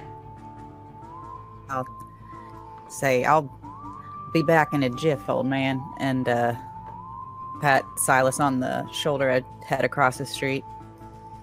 A little bit of sachet into her walk. And hey, fella. Oh, hi, miss. How may I help you? Oh, we're just strangers to this town, and well, I don't stranger. I thought I'd make some friends. Oh well, what kind of friends you looking for? I'm sorry. I just sweep the floors around here. Well, what kind of friend do you think I mean? I don't want you to sweep my floor. I just want you to talk to me. Oh, I'm sorry. I'm not much used to talking to outsiders. My pa always said that, well, he never had much use for outsiders, you see. Oh, well, I think you can make an exception for me, can't you? Why don't you give me a persuade charisma? Okay.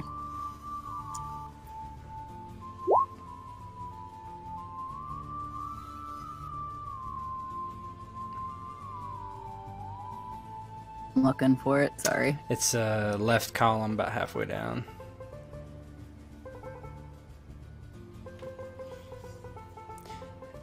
Yeah, this uses the Stars see, Without sorry. Number first edition, which has got all these skills. Oh, wow, no.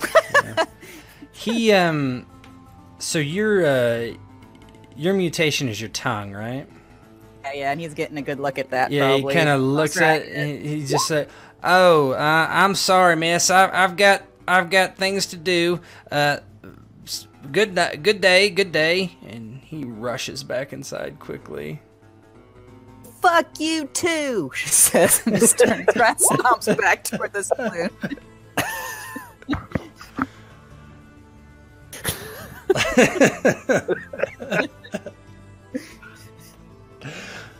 He heads inside. So, more or less everybody else going to the saloon, is that right?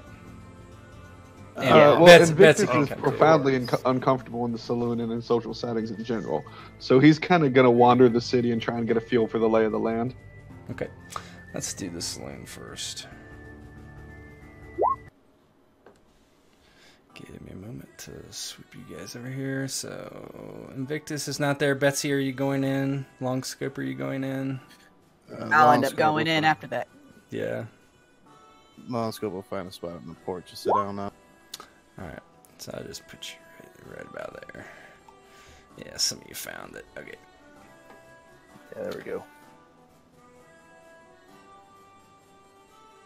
Alright. So Madame LaFleur walks with Helm, and Jenny also walks. You see in the saloon, you see there's a couple men sitting at the bar, and this girl here is serving drinks, and she walks around and kind of tips her head to everyone as they walk in, and kind of walks behind the bar again. Madame LaFleur looks to Helm and she says, "Yes, my gentlemen, well, welcome to Town 87 Saloon. They don't let us give fancy names to anything around here. You know, the robots and all." Oh, I thought with such great names as Sheriff B8 and Mayor R8, they would have such fine taste in establishment naming. She smiles at you. "Yes, well, whoever named them was not much for originality, I guess." Quiet. Well, just because the name is unoriginal does not mean the fun within has to be as stale. "Why, I agree quite heartedly. How long are you in town?" Oh, likely not too long. Had a train issue. Regulators, of course. But I expect with the town's help we'll be able to get it back on track, literally and figuratively. Helm, give me a perception wisdom check, please.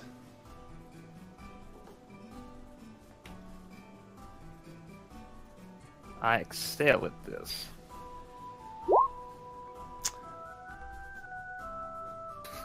Not at all.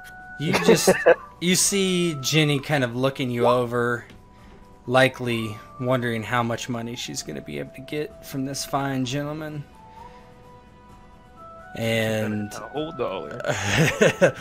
Madame LaFleur says, "Well, you can spend time with Jenny here if you like, or Claudia over there behind the bar.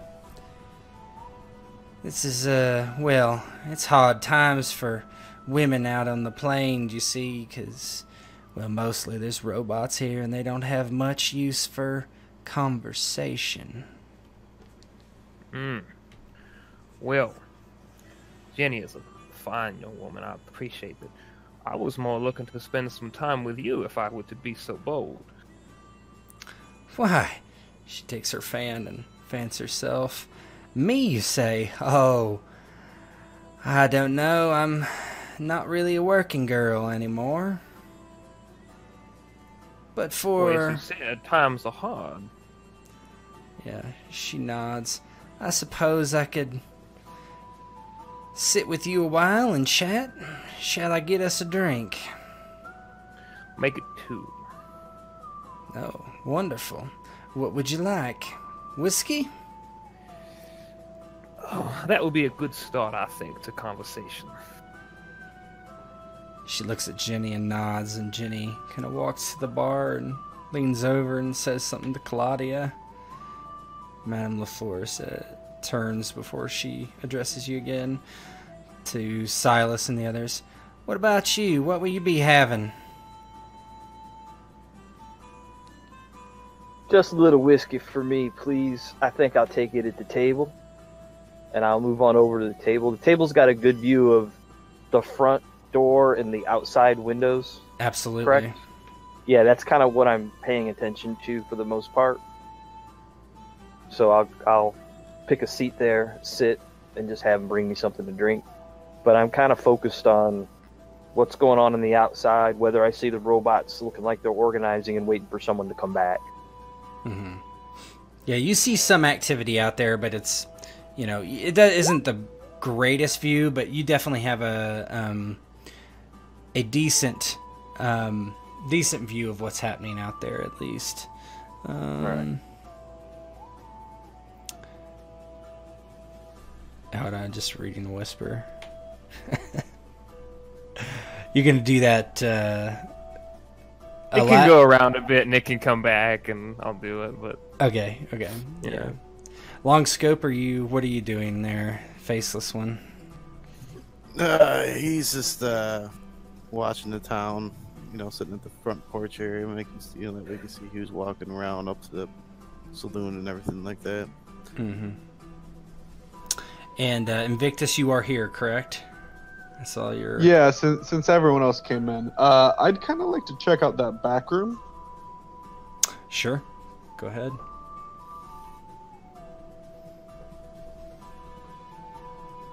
As you head towards the back room, you feel a hand on your shoulder, and it is the girl who announced herself as Jimmy, and she looks up at you and she's like, "Hi, darling. I was just wondering if you had any time for old Jenny here. You're a tall fella, taller than I normally see around these parts, that's for sure." Oh, sure. I've got time. What do you need doing? Well, I just thought we might talk. Oh, talk. Sure. We could talk. You sure? What you want to talk about?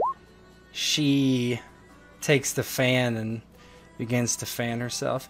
Well, I think if you would buy me a drink, that might calm my nerves just a little bit. Sure. Do you want water or what? A drink? What kind of drink? Oh, a sarsaparilla, if you wouldn't mind. Invictus, having no idea what that is, walks up to the bar. Excuse me, can I have a sarsaparilla? The bartender looks at you and, yeah, I'll be right there. I know what she wants. And after a few moments, she just brings over a glass of clear liquid. You see her pour it, and it says gin on it. And Jenny just comes and gets it, and she's like, "Oh, thanks for my sarsaparilla, Claudia." And just like turns back and walks up to Invictus. "What about you? What would you like?" Well, I'd kind of like to know what's been going on. Like, looks like some of the folks around here have been mighty nervous. Oh, nervous? I hadn't noticed that. Well, if I had to guess, it was because such a big fella like you were in town, and well, all the men are probably jealous of you.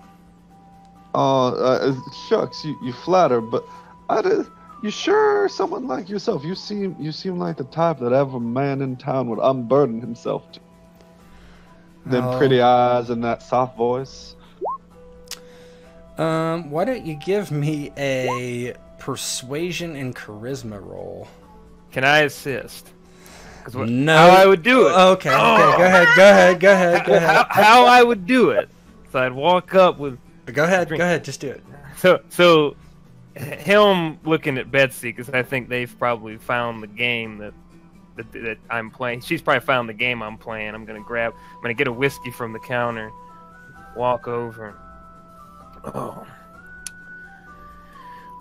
Well, look at this little communion. Did I tell you more about my friend Invictus? Strongest man I've ever seen, but most delicate. More delicate than a feather when it comes to a woman. Oh, you must have forgot your drink, Invictus. Here's your whiskey. Please, by all means, do not let me keep the two of you over long. I can see a budding connection between these two young souls. Kind of smirk and walk my way away. Forgive my friend. The whiskey's good, but his mouth is bigger than his brain. Oh, I don't know about that. So go ahead and give me the roll with the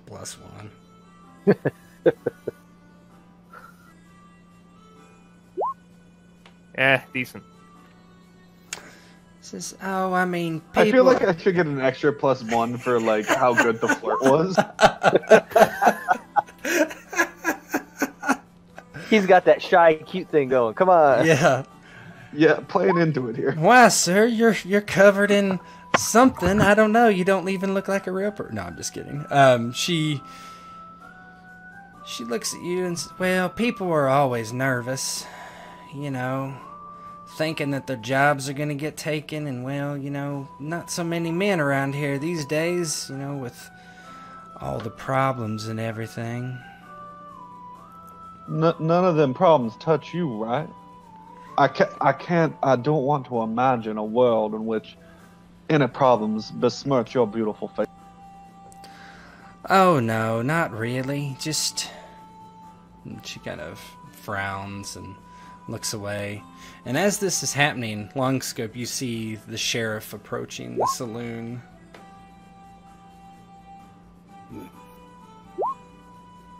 How goes it, Sheriff? It goes. Howdy, partner. They're working on your issues, but need to talk to your head cowboy, if possible.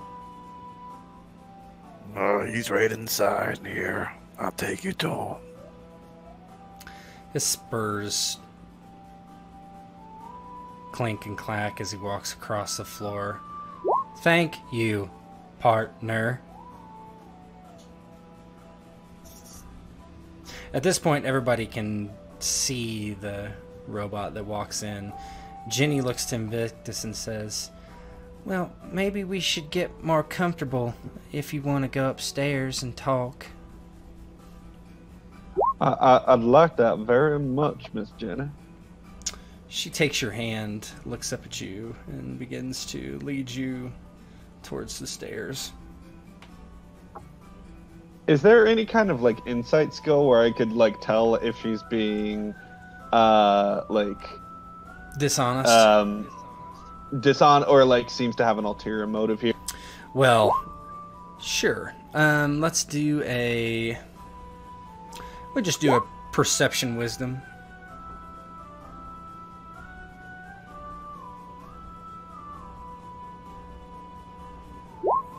No, just don't worry about it. No, you think you're gonna go spend some good money.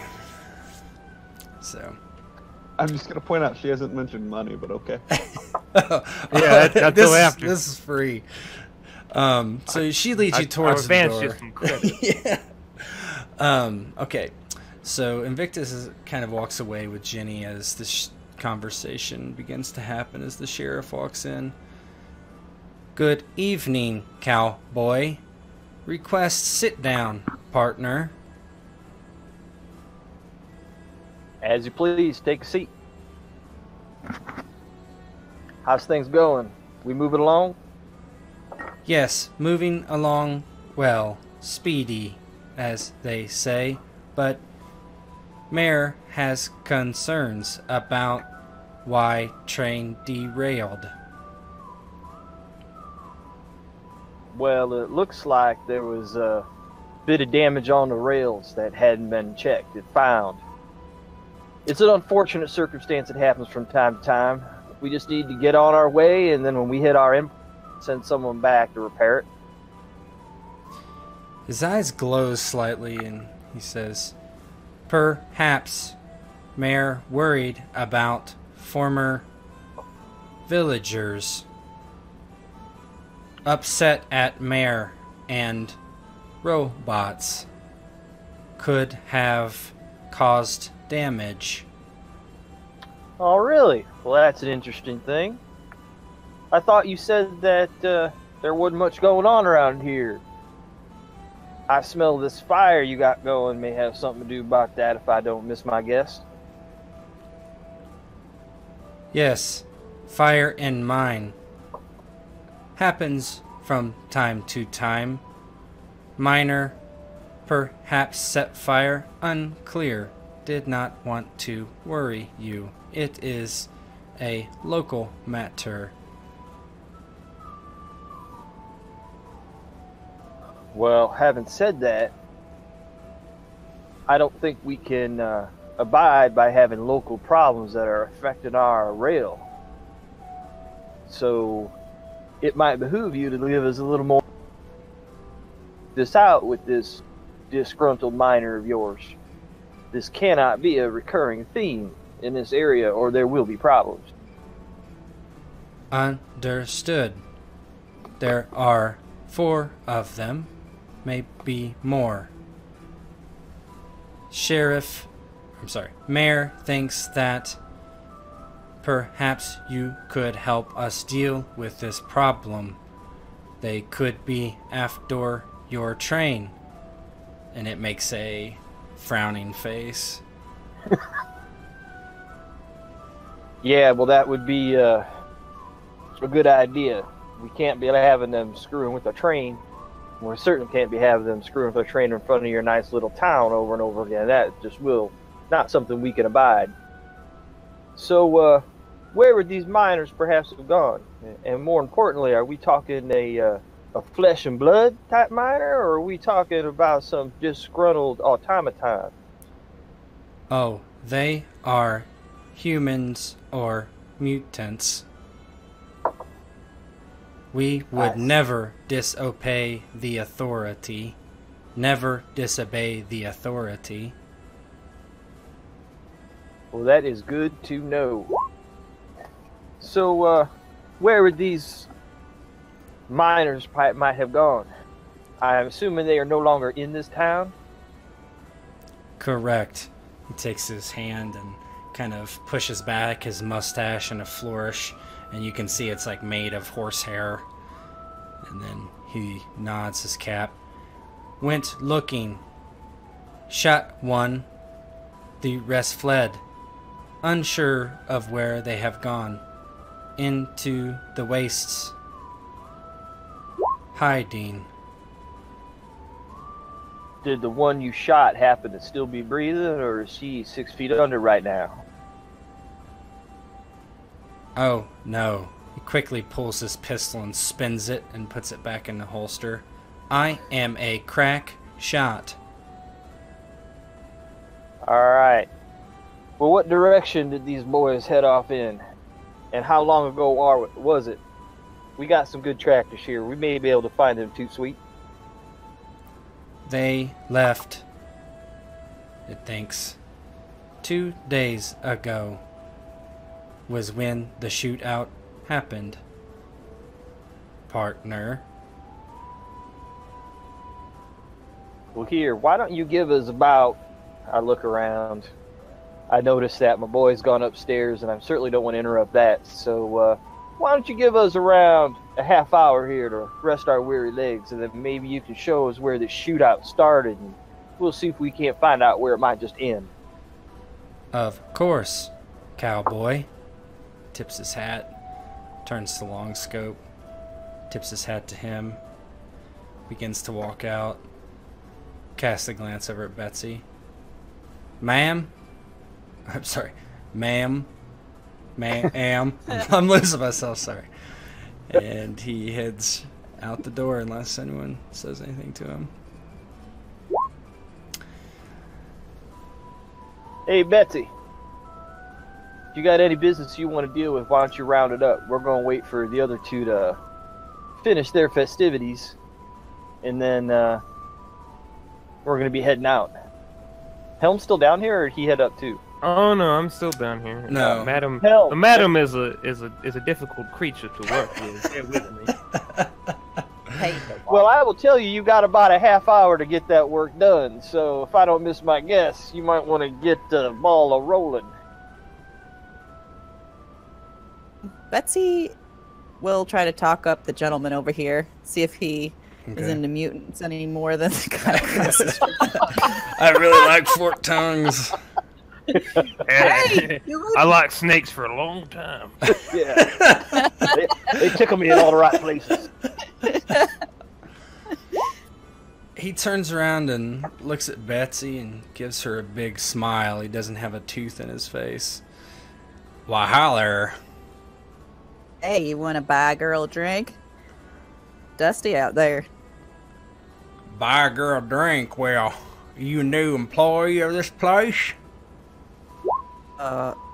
No. Just visiting. Well, that seems like the odds aren't in my favor then, does it? Never know. Are you trying to hide your tongue?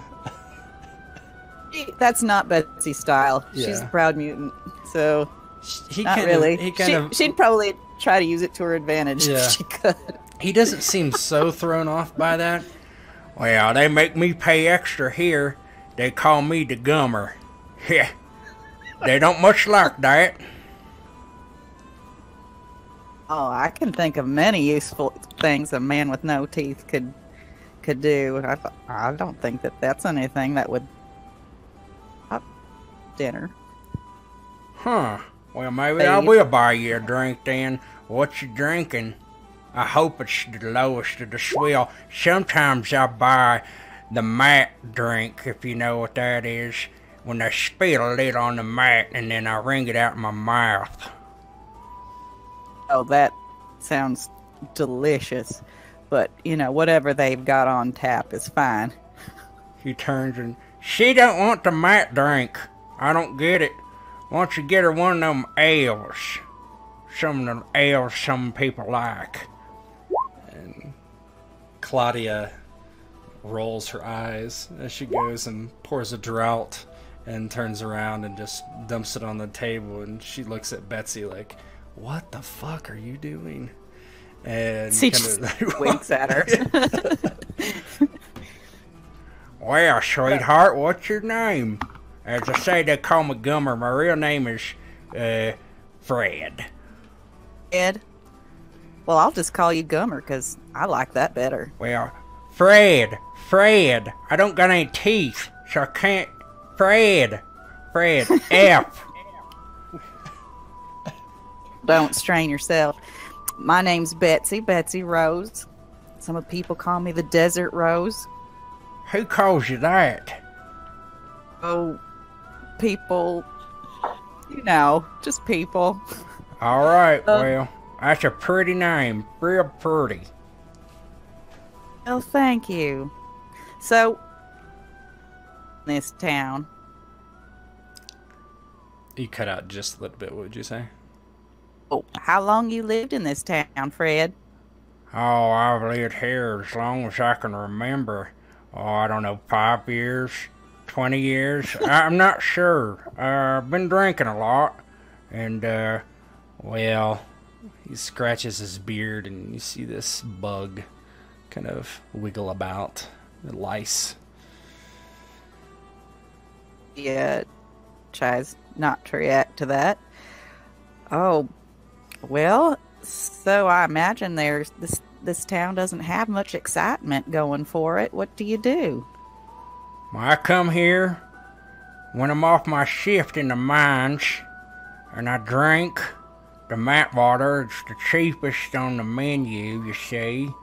And sometimes, well, I used to let the ladies let me pay them for my wages, you see, but, well, they don't let me do that no more. Like I said, they call me the Gummer. They don't much like me, and just say they don't like my smell, don't like anything about me. Well, I don't know what's wrong. You're a pretty girl. I like you. You like me, it looks like. And there's no accounting for taste. Maybe it's just these small town people get to be kind of unfriendly. But you said you're a miner? Oh, yeah, I swing the pick. I'm the best at swinging the pick in all the place, you know. Especially now, there's not so many of us, so I'm elevated. Well, what woman wouldn't want a man with experience delving into dark tunnels? That's what I say. Well, I think we're going to get along just fine. Oh, there's not so many of you down in the tunnels now? Well, you see, there's this rotten bastard named Briscoe decided that he was going to go off and do his own thing. Hates these fucking robots, you know. Well, what do you mean? You can't exactly open your own mine.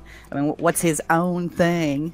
Oh, I don't know. He's a creepy fucker. He's a mutant. I don't got anything wrong with mutant. Trust me, honey. You're a beaut. But this guy, oh my god, he looked like somebody shit acid on his face, honey. Oh boy, it's bad. Anyway, he's a real sourpuss. What was his name? Briscoe. Briscoe. Well, where does he hang out so I cannot go there? Well, I don't know. He's been gone for a couple of days now. Had a shootout with the the sheriff, and then he ran off. Well, I don't know what's going on. I just keep my head down and come in here and drink this map water every once in a while, And yeah, that's what I do. I come here and nobody lets me fornicate with them anymore. And sometimes, I don't know, I get depressed out here. She just nods with a real sympathetic look on her face. Oh, well, go all mad at the robots. Why is he mad at the robots? I don't know. Like I said, he's a sourpuss. He's just a grumpy guy. Probably because he's so damn ugly. Oh, yeah. Well, I don't see why that'd make you mad at robots. I mean, why take it out on them? But who knows? Some people do just get bitter and... Well, yeah, I think he'd like to be the sheriff, but, that other fella, he's a heck of a sheriff. He's quite a crack shot, they say. He never said anything about me not having teeth or any of my bodily functions, which I hear daily from these other motherfuckers, and I just want to be left alone. I just want to be left alone from all the people that don't like me, and I want everybody to like me, and I want those people that like me to be my friends and come around at dinner time when I have stew on.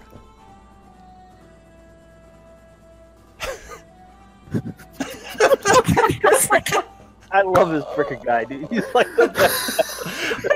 If you had any idea how I'm doing this accent, I'm basically cupping my lips around my teeth, so I'm speaking with my teeth.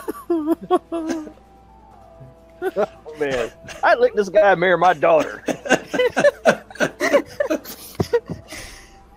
Well, I really feel for you, Gummer. What time you reckon you'll be having your stew? Well, I'm gonna have to warm it up. You see, I live down by the river there, and well, it's rough because that river don't have any water in it. So I don't know how I'm gonna make a fire.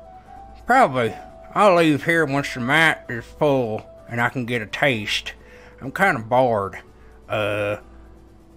Wait, can I have a drink of that ale? Did I just buy that? I'm not sure I have any money. Oh, don't you worry about that. Here, yeah, you enjoy. Oh, he takes it from you and takes a huge drink of it, and there's just, after he's done putting his lips on it, there's just saliva comes from his mouth as he pulls it away and kind of like drips back into the tankard, and he's like, oh, that was nice. He passes it back to you. Thanks. Well, that's all right. I was planning on drinking, but I see my boss man over there. He's giving me the stink eye. I better go over there and see what he wants. Wait, you going? I thought you coming to Gummer's house later. You didn't even get directions. I just said it's out by the river. That river's, it's pretty long. I just want to tell you exactly where it is so you don't get lost.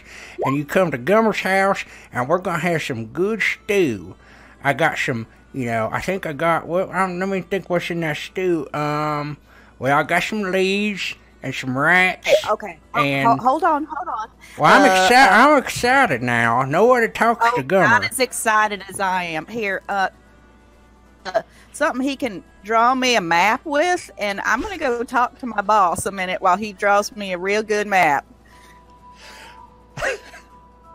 He looks kind of perplexed for a moment. Well, get me a damn piece of paper. I'm going to draw her the best map I've ever drawn. I don't know if I've ever drawn a map before, but this is going to be the best. Claudia, get me a piece of paper and a pencil so I can draw this nice lady a map. She just rolls her eyes, and we don't have any paper. Okay, well, you know what? Just think real hard for a minute on the best directions you could give it. And I'm going to slide some money over to Claudia for the ale. And why don't you keep him busy for a minute while I talk to my boss? She comes and scoops the money up and looks at it and sighs. All right.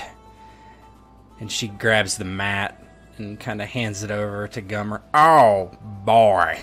This is the best day. I'm going to get it twice. And as you're walking away, he's kind of distracted and he's squeezing the mat into his mouth. Oh my god.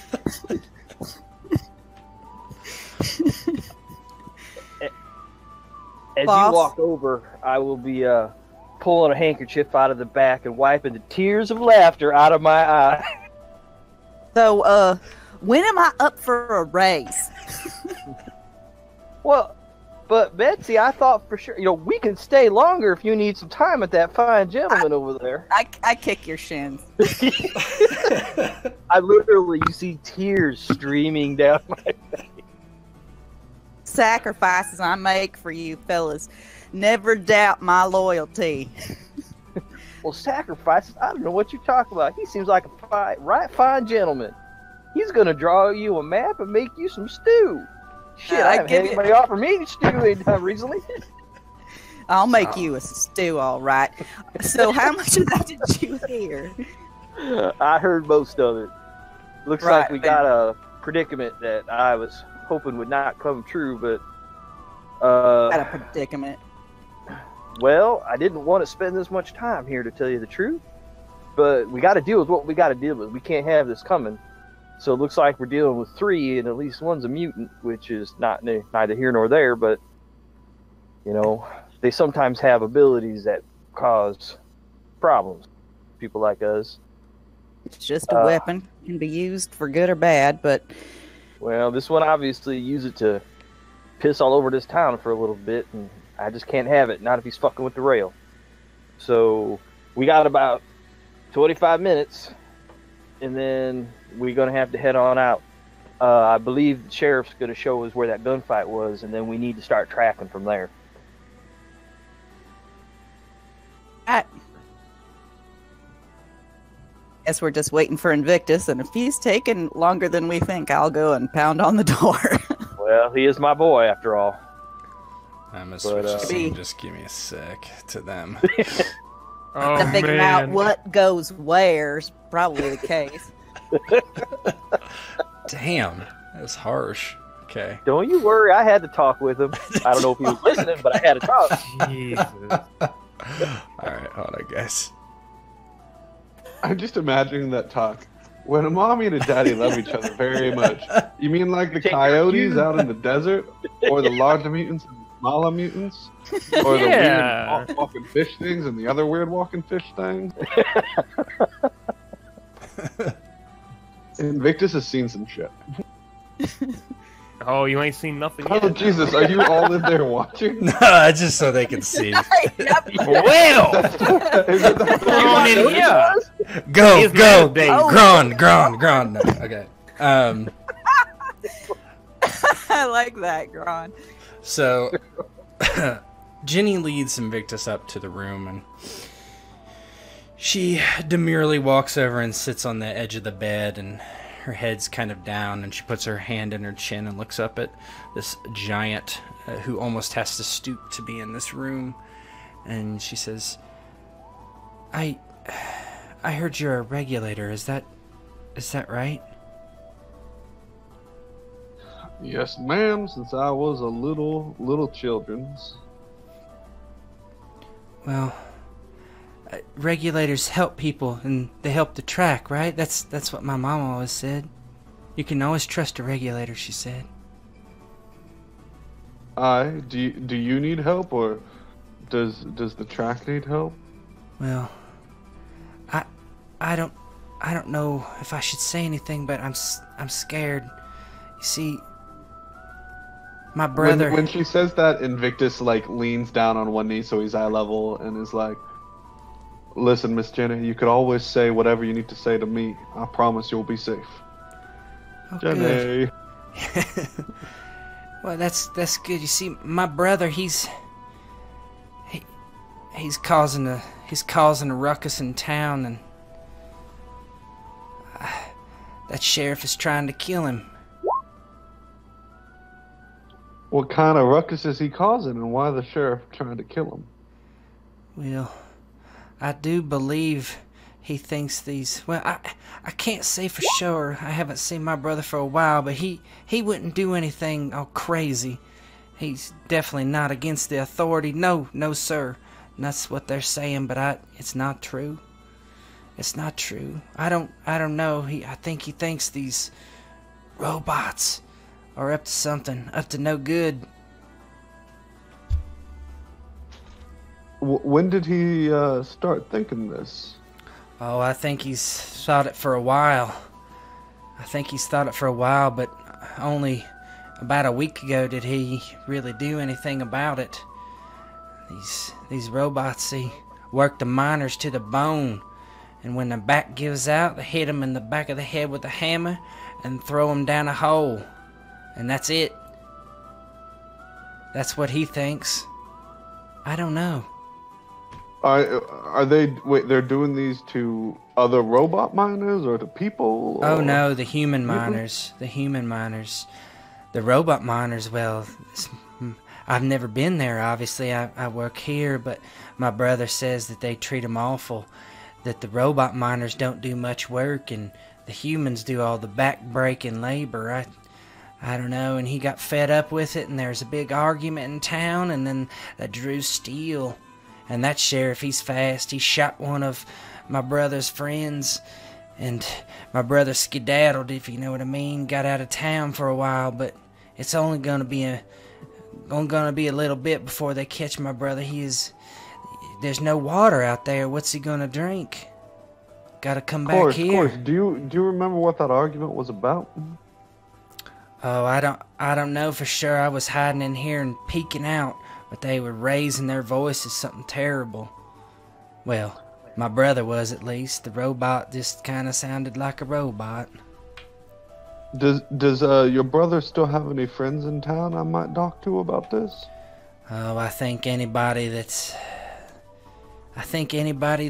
tough enough or brave enough went with him. I mean, he knew the other miners at the bar, like Gummer, and yeah, but no, as far as friends go, no, they all went off with him. What was your brother's name, Jenny? Oh, his name is Briscoe. Briscoe? Briscoe, yes. Like with the hyphen or like one word? Oh, one word, Briscoe. Briscoe. Okay. I may sound simple, but I could read. Yeah, he's Briscoe. Well, Janet, I can promise you, we'll figure this out. If it saves the track and it helps the track, we'll make sure that whatever's happened here and whatever's gone wrong here is put right, because that's what we do. She smiles and leans forward and gives you a kiss on the cheek and kind of blushes. Thank you. Nobody's ever been so kind to me. Yeah, so I'm just going to point out in my headcanon, Invictus can't really feel much through the silica. Like, yeah. It's like, okay, that's nice. Thanks. But you know, it's the thing is, like, nobody's ever, like, probably given you that physical contact either, right? Just to, you know, willingly. Paul Silas ever kiss me on the cheek? Oh, maybe, I don't know, but. No, I'm just joking. Yeah. Yeah. Miss Jenny, if what you say is true, I better go talk to the others. And don't worry, we'll keep this to ourselves. I think that's a good idea. Is there anything else I need to know? Anything that comes to mind? I can't think of anything. Sorry, I don't know what my brother was thinking. He didn't tell me much. Miss Jenny, it's probably best if you stay incognito for a little while and stay out of sight of the sheriff while we work things. Oh, I don't know what incognito is, but yeah, I can stay out of sight. To be honest, I don't really know either. It's something the people in Scottsboro say sometimes, and I just thought it sounded smart. Well, it does sound very smart. And you're very smart. Thank you, sir. I will stay out of the sheriff's way and stay in here. And I hope you can do something for my brother. I hope so too. And with that, Invictus stands up and heads towards the door. Mm-hmm. Where I imagine he's gonna open it and Hans and Betsy and everyone is just gonna fall through. No, they're not really there. I like that. I'm No, rather we're there. indisposed. Oh, you are there? Yeah. Who is outside the door? Actually, is there anybody putting their ear to the door? If he'd been taking a while, but not if it's only been a little bit. Yeah, it's been 5 minutes. This was all happening kind of in conjunction with the Gummer talk and the sheriff coming in. So, as the sheriff makes his way out, Invictus walks back out into the common room and you kind of see what you see. Betsy over talking to Silas, Longscope sitting over there, not saying anything. Helm talking over to the floor. Invictus is going to make his way over towards Silas, and as he walks up, he's going to be like, "Excuse me, Pa. Can we speak in private for a moment?" Sure, boy. And look knowingly at Betsy. Here, why don't we just head out and go for a walk? We got a little bit here. I just talked to the sheriff, so if he and I can go outside, we can go for a little walk and talk in front of the saloon. Sure. Let me switch your scene for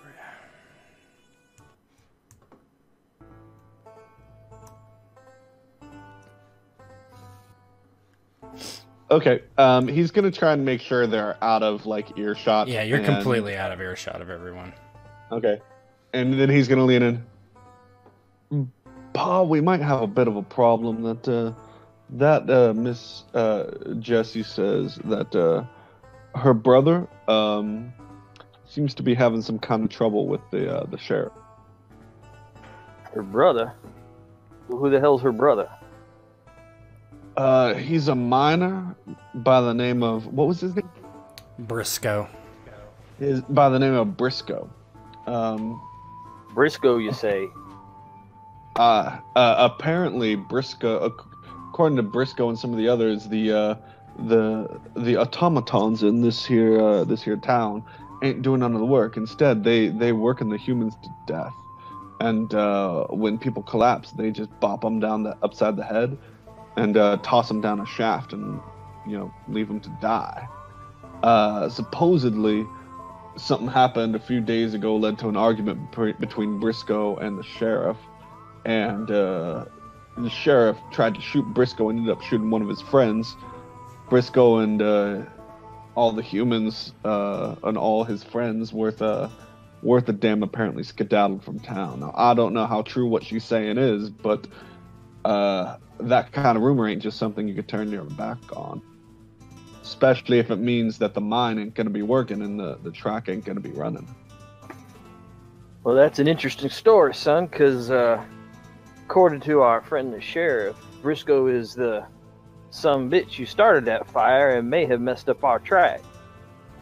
And we are post-haste going to go track that person down. So now we have what I would call conflicting stories. How about you and I just keep this hush-hush for a little bit and we can talk about this on the road? Because we're going to be tracking Briscoe here in a minute, and I don't want this to get out just yet. True, but mayhaps the lady Jenny mentioned that some of the other miners, I think she said a folk called Gummer, maybe, might know her brother and might be able to speak to his character, or some of the other miners, perhaps. We might be worth looking into before we leave town. Yeah, I'll go talk to Betsy about that. I think she may have met a man named Gummer. It's true. I couldn't quite hear his name. I'm not 100% sure. But I'm pretty sure that might have been him. Maybe she could just go have that conversation again. Well, if you trust this Betsy snake tongue woman to do it, I imagine she has a way of loosening the lips of the most quiet of. Well, lips is about all that man got, so sure, we go with that. Let's head back on in, and like I said, we'll just keep this on the down low for just a second. Okay. You head back in. Not much has changed. Helm was talking to Madame Lafleur, and everybody's just kind of milling about, currently waiting. I will head back over to where Betsy is. I'm assuming she's still around the table. I'll be like, kind of getting close and whisper, "Hey, Betsy, just talk to my boy. Your friend over there. He didn't have best things to say about this Briscoe guy, did he?" Hell no, we didn't. I don't know how reliable that is, but Well, that's he what I didn't seem to thought. care. Because we may have a conflict of interest here that I personally do not want to get involved in, but it may be a problem. According It seems to me. Oh, go ahead, boss. Oh, that's just fine. Seems to you what? I'm looking for your opinion right now. Either this cat they say he is, and he's doing all this nasty stuff. He's just a thorn in our sheriff's side, and maybe the robot gotta get us involved. Take care of his problem for him. Devious like, but it comes natural. Well, yeah, that does seem to be a little more in line with what I'm hearing. But that doesn't change any of the things we have to do. So, we're going to be heading out here in a minute. We'll converse about this with the others here in a little bit. I'm just getting your feel for things. And you know, if you want to sidle on over to Gummy and give him a good hug and a kiss goodbye, I fully understand. I'm not getting a feel for that. I'll tell you that much. Get a feel of that. As you were talking about this, Gummer is walking in your direction, Betsy. Here he comes. Oh, come on. I got that map. I got it in my mind. I got it in my mind. I'm gonna tell you Right. exactly where it is. You know, you can tell I'm a special girl. I'm one of those mutants, right? Oh Well, yeah. My special. I can read. So you just think real hard. You just picture it, and there, I'll have it. I'll have it in my mind. You can read minds? Just maps. Just It's well. real specific. Hold on, kind sir, and I pull a little tiny pencil and a little pad of paper out. You just talk real slow, and I'll write it down to make sure she don't forget. Look, we don't have time for slow talking. We just got time for mental mapping. Oh, I'm a fast writer. Oh, she just wants to read my mind, especially if just maps. Oh man, that's a weight off my mind. I've been thinking about a lot of stuff. Well, anyway, let me think of where I live, and you'll know exactly where to go. He takes his fingers and pushes them on his forehead as hard as he can and squints his eyes, and he's like squinching his face. I'm thinking. I think I'm too close. I need to back up a little. Sometimes it's just when I'm too close, I can't see it real clear. I'm farsighted mentally, so I'm headed out. I'm out here. And he says, All right, well, I'll see you later for stew and some good conversation. and you flee the saloon in Gummer's presence.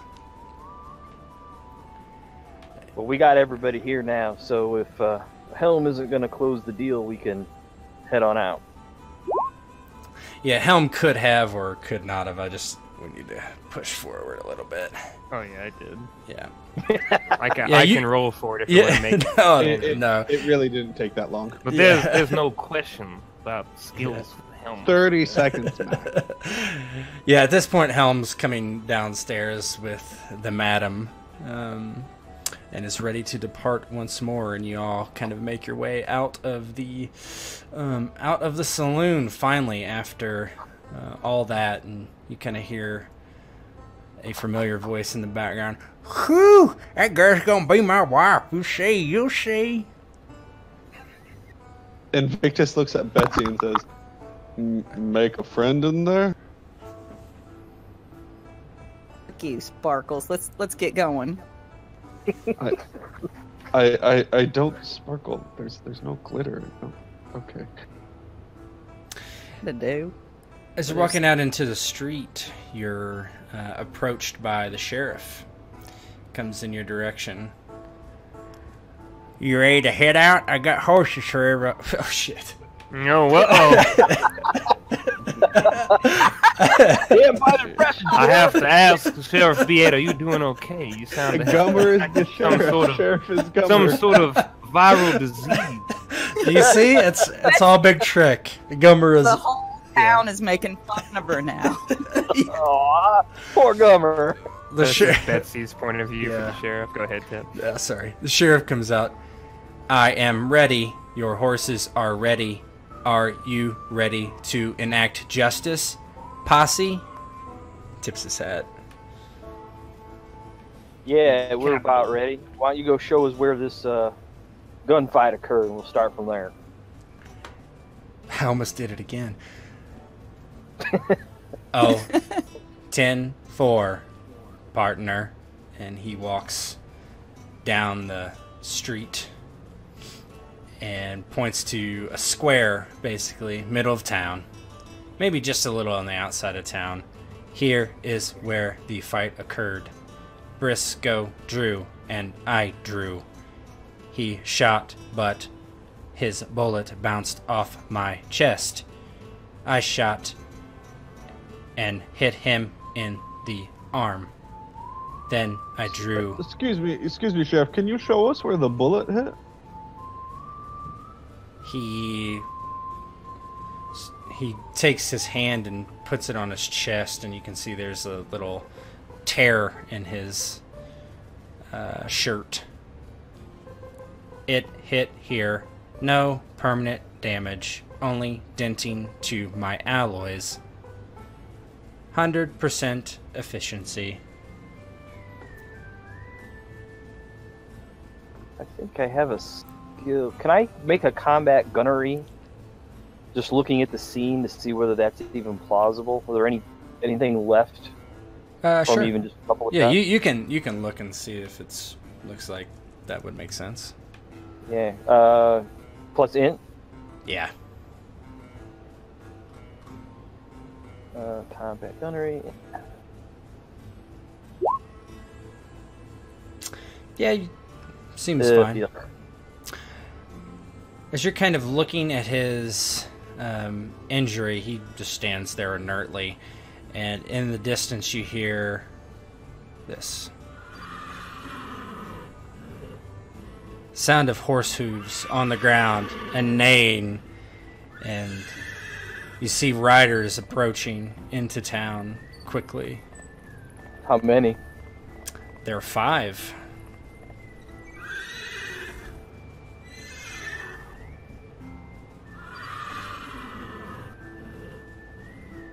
Who's that, Sheriff? Arm yourself. It is the bandits. And he draws his, basically a huge pistol, magnum, very long barrel gun, cocks the hammer. Invictus is gonna walk up in between him and them, draw his bastard sword and kind of hold it with both hands and set the tip into the ground and just stand there nonchalantly as they approach and yell out, "Evening, friends." You What's are bringing you in to town, my right? line of sight. You are What's in my bringing you line to of town sight. right now? He keeps saying that, but the lead rider comes up, and his face is a scarred and brutal mess.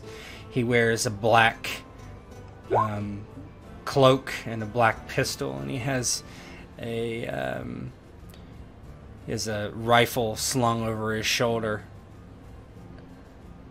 looking at Invictus and the rest. You're regulators. I'll walk forward. Yeah, we're the regulators. I'm assuming you are Briscoe? You can call me the Pale Rider now. Alright, Mr. Rider. Well, What do you need? Mr. Briscoe, if you're out in the sun a lot, you're not going to be the Pale Rider much longer. You'll be the very, tan and leathery rider very quickly. That's just a bad moniker. I'm the Pale Rider because I bring death. Why do you bring death and paleness? Why not life and, good skin care? You're one to talk about skin care. Well, maybe if my skin was, not buried under all of this, and at this he, knocks on himself, I would, take care of my skin, but it just seems very contradictory. What are you doing here, Mr. Pale Rider Briscoe? He looks down the line at you. Here to save your lives and take robot lives.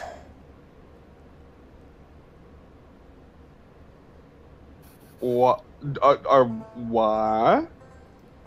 Any particular reason you seem to bring that sort of independent justice to a town with the lawmen?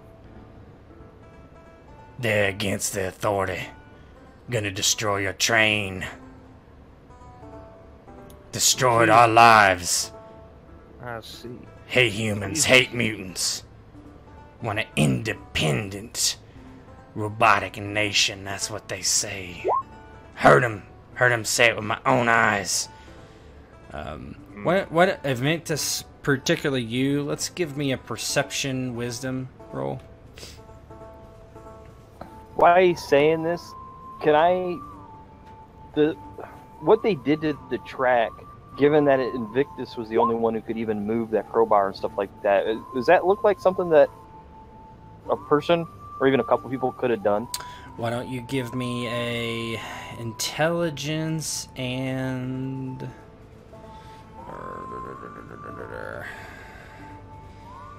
I have vehicles land. yeah, let's do that. I'm gonna use my mutation to try to read surface thoughts, see if he believes what he's saying, if that's possible. Yep. It's possible. Hold on. Yeah. Ah, crap. Yeah, I didn't roll well. Yeah, you're not sure. It could have been that it was pushed down by the train or any number of things. Okay. Invictus, you are kind of looking at the Pale Rider there and don't notice that the sheriff's kind of moved around you and pulls his gun and takes a shot at the Pale Rider. Oh, yeah. Let me make sure that hit. I'm pretty sure it did. Yeah, he shoots him straight in the chest and it just blasts him off his horse and they... Oh, no! Stop that damn copper pot. This man believes what he's saying. I can sense his thoughts. It seems as though he's telling the truth. I am protecting the train. Aid me by the authority. I am the sheriff. Her position behind the railing back at the bar, in front of the saloon anyway. Betsy looks at Silas and been ready to aim, but she doesn't know who to aim at. Yeah. Silas takes a look. Silas will take a look at Betsy and go, "We're regulators. Regulators protect regulators." And I turn and I fire at the sheriff. Oh, Jesus. All right, let's roll some. Well, one thing is I'm gonna move you guys to an actual combat screen. Yeah. 1 second. Whoops. Good rolls, selected name.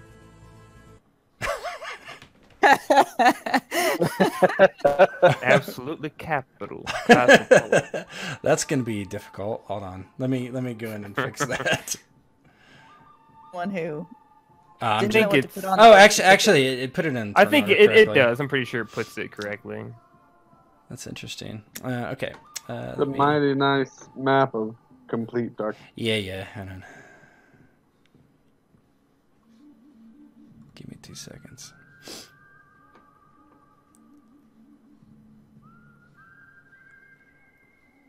Go ahead and set your guys up in reason. I'm going to throw everybody out here.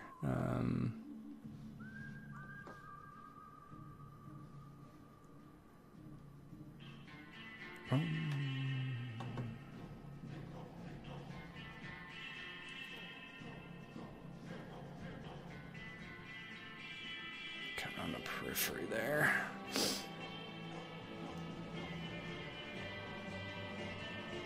Oh, this looks rough. And the sheriff. There's 2 Invictus, by the way. Okay, I get rid of 1. Okay, I think it's everybody. Feel free to roll your initiative. It should just be a button on your token macro there.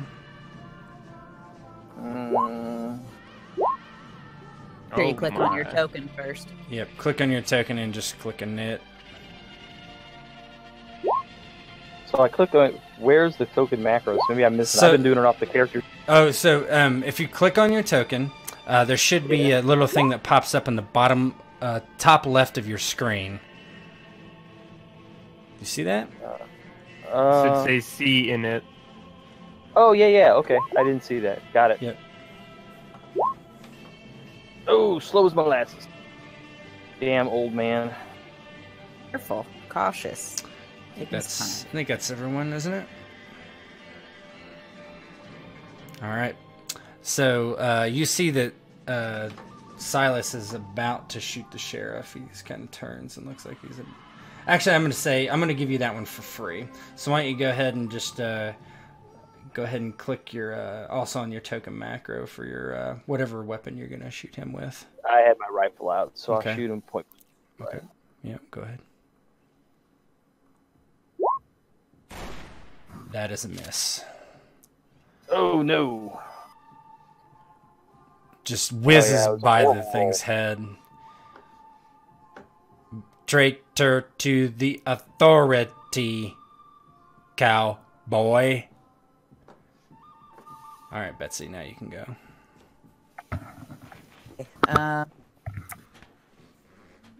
I don't want to. Can I move and attack? Yes, What's yes. the- It's simple. It's this is an OSR system, so move attack essentially. I don't want to be. Oh gosh, there's nowhere I can really get crossfire going on. Okay, I'll just stay where I am, and I'll fire this in my line of fire.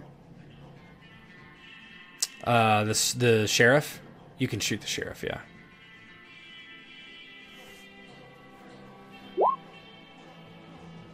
Bird.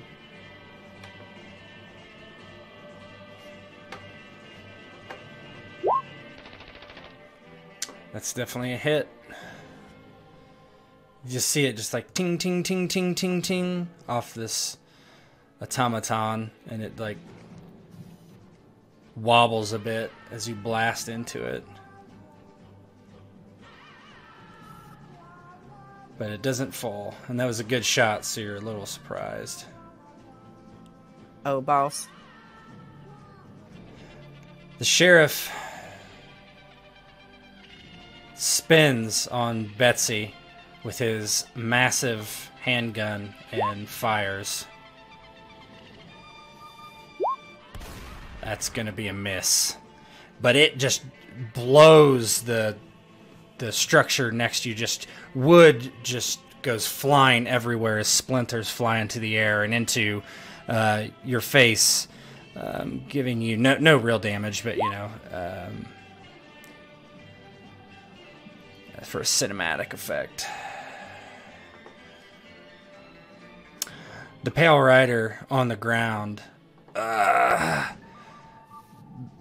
He basically like crawls over here, and that's his turn. Invictus. Drawing his sword and like marching over to the sheriff, he's like, "Pa, should I?" Yeah, boy. Okay, I'm gonna use his Slayer class ability. Okay. So on anything but a natural 1, I'll hit. Perfect. Go ahead and just swing away there. That's a hit. Well, let me see. It's going to be a hit, but I just want to make sure I know what his AC is. That would have been a miss. So for 6 damage too. Okay. Your sword. Describe how your sword kind of hits against this machine. It would probably not been a familiar feeling, right? You're mostly into squishy things. Yeah, so Invictus is mostly into squishy things, but he's not completely like unused to fighting, not necessarily machines, but things with hard exteriors.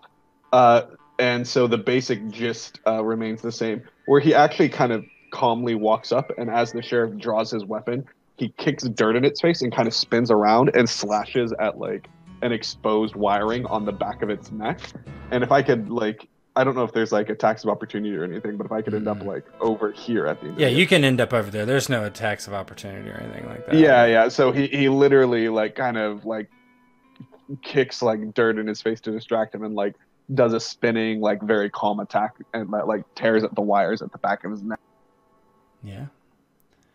It just is like kind of that. The bandits, they kind of are looking. 2 of them run over to the Pale Rider, like they're going to help him, trying to cover him. The other 2, one walks forward and takes a shot at the sheriff.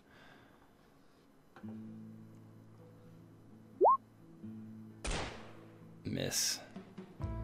The other one takes a shot at the sheriff as well. Damn, the sheriff has. That is a hit. Pretty... The sheriff is going to use his ability. When one hits him, he's allowed to negate that hit. So actually, it shoots off his hat, and the hat goes flying behind him, and he. That was a mistake. One of the worker bots. We'll say he has to double move, but he's like basically running with this massive pick at Betsy. This one's running. Go ahead. Can I ask a question? Yeah. Would, under normal circumstances, for what I know of a robot town, would these worker bots actually help in the fight if they weren't? This wasn't a hinky? Why don't you give me a cultural travel roll with intelligence? Alright. They're all running forward. He's going to have to double move too.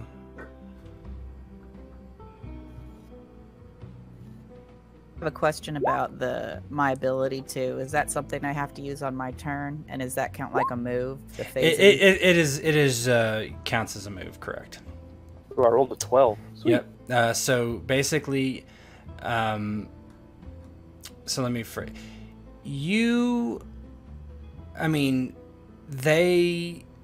Most of these automatons have like a very strict command structure. Mayor, sheriff, whatever. That they are obligated to follow commands from. Okay. If that makes sense. So they would attack if they were told to, or yes, they would follow the sheriff's commands explicitly. Okay. This last worker does approach Invictus and swings his pickaxe at him, which is a miss. I like to imagine it's worse than a miss. A miss, it just bounces off. Yeah, it just bounces off his shell. Yeah. Betsy, you're up. That's a Skarsgård. Oh, mine's oh shoot, I've got doubles on mine for some reason. Yeah, I have Skarsgård at 4, then long scope, and I'm at the bottom. Okay. Alright, I don't know how that happened. Somebody clicked it twice, or I'm not sure. Anyway, Skarsgård, you're up then. Oh, okay. I don't even. Oh yeah, I got it. 4. Okay. I will. Can you move and attack? I don't know how. Yes, you can. All right. So I will move just back to here, give myself a little bit of cover, but I'm still going to attack the sheriff. Okay. So I'll fire at him again. Not going to use the shotgun because it's too close. Oh. I still miss. Yes, that's a miss. So you're backpedaling and shooting at the same time, and just. Yeah. Just a little, just to get out of the. Yeah. Some closer. Right, long scope, you're up. Long scope behind a little bit of cover there, so use the worker box, move up to the left. He's going to open fire on the closest one to him. Okay. Burst, I'm assuming? Yeah.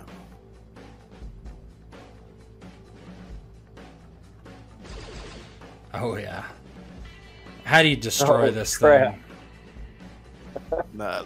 Leaning out from behind the pole, he just kind of levels his gun out.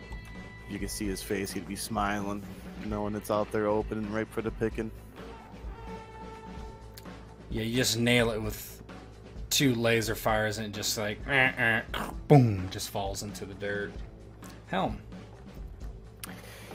Helm's gonna move up next to Betsy and pull his revolver on the bot. Cover your ears, darling. And then take a shot at the bot. Okay.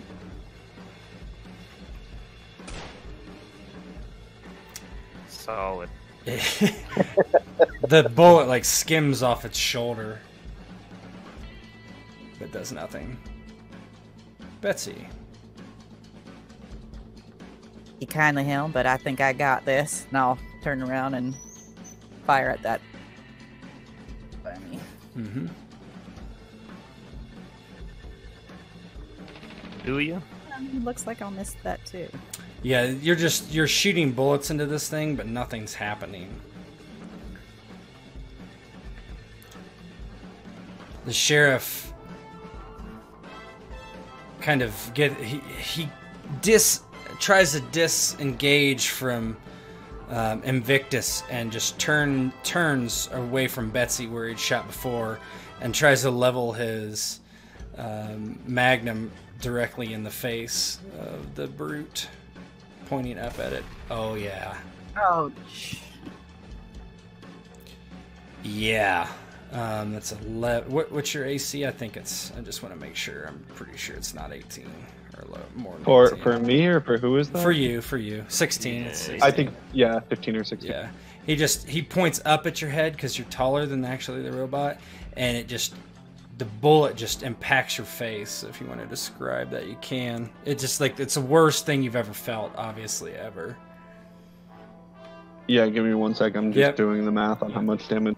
Yeah, you have 6 left, I believe. Yeah, so the sheriff steps back and lifts its massive magnum and shoots directly into Invictus's forehead, and it tears off his helmet, and you see this massive explosion of silica shoot everywhere, mixed with blood and what looks to be skull fragments, but he's still standing there, blood pouring down his head, and you can watch, and rapidly the silica is starting to regrow around the edges, which is flavor, not actual. Yep. That was a pretty hard attack, guys.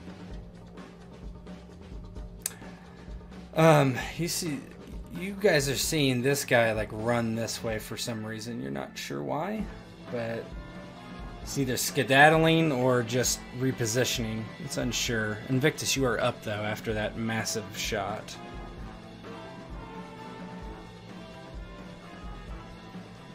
Okay, after that massive shot, Invictus is gonna take another swing with his sword at the sheriff.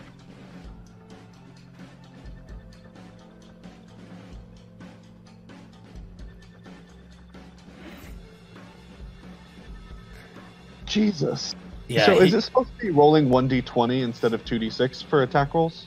Yeah. Yeah. Okay. Attack rolls are d20. That's I just on attack rolls, even practicing tonight, I haven't rolled above like a. I know I haven't rolled above a 10. It's rough.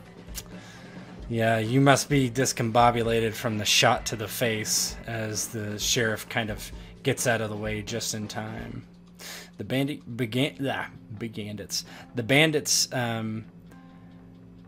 shoot at the sheriff as well. The first two right in front of him. These guys actually head with Silas this way, but these guys shoot at the sheriff. What's his AC? I should put that on the token bubbles, but I did not. That hits. The sheriff wobbles as it's shot again, almost stumbling. And that shot misses. The worker bots come out. Two try to dogpile Invictus as he's already hurt badly. The first swinging his axe pick. That's a miss. Second. And that is also a miss. The one facing off with Betsy swings at her. Miss. So you're parrying and dodging as Silas is up, seeing his son being shot in the face. Yeah, does a shotgun have any better chance to hit at close range? The way this No, it's just damage. All right. Well, there's probably a range to it, but I'm not worried about that. Out of pure anger from seeing my son shot in the face, I'll move up front, pull out my shotgun, and unload on the sheriff. Do it. Making sure as I'm not hitting Invictus. I know they're in close you're quarters. not gonna do that. That's fine. All right. So maybe I'll get. Oh my God, no! Can you even roll that low? Yes, you can. We're regulating hard tonight. Oh my God! These D20s are not working for me. Yeah. Just shoot over his head. It's mayhem. Your anger makes you miss. Long scope. Long scope, seeing the sheriff take a nice hefty shot at Invictus and then draws attention. He's gonna aim at the sheriff. And then after seeing him, he doesn't know if the shots are messing or if he's just absorbing blows. He's gonna take a shot. First again.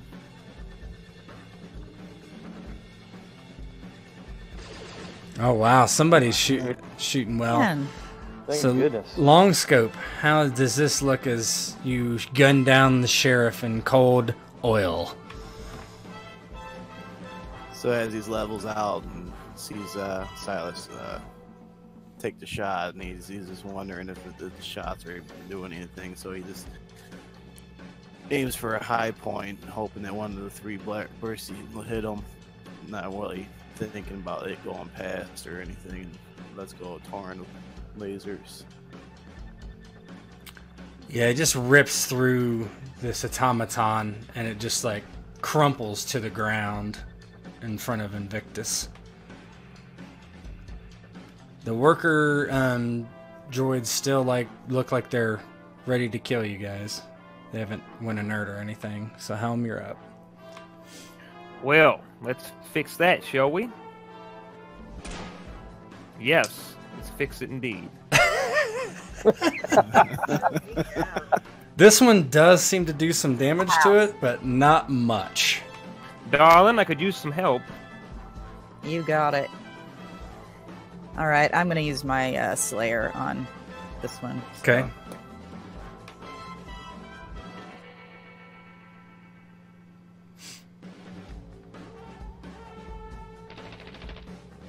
That's enough to kill it. How does that look? It's a helm shot kind of bit, but throws it off balance. Betsy takes advantage of that and pulls out her pistol and just puts it right against the robot's face and blows its head direct right off the body. Goes Yep, point blank. Tumbleweed.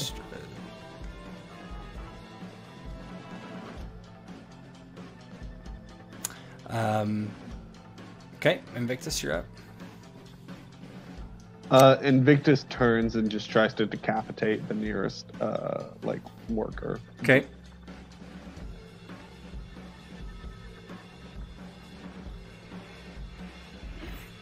There we go. That certainly does it.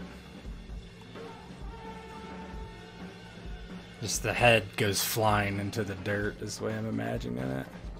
Is its AC less than 15? Or less than or equal to? You're talking about the shock damage? Yeah. So shock damage, so the way shock damage works is if you miss and you still hit a 15, it will do that 5 damage to it anyway. Oh, okay. That's the way shock damage works in Melee for this game. Gotcha. Okay, Yep. good. Yep.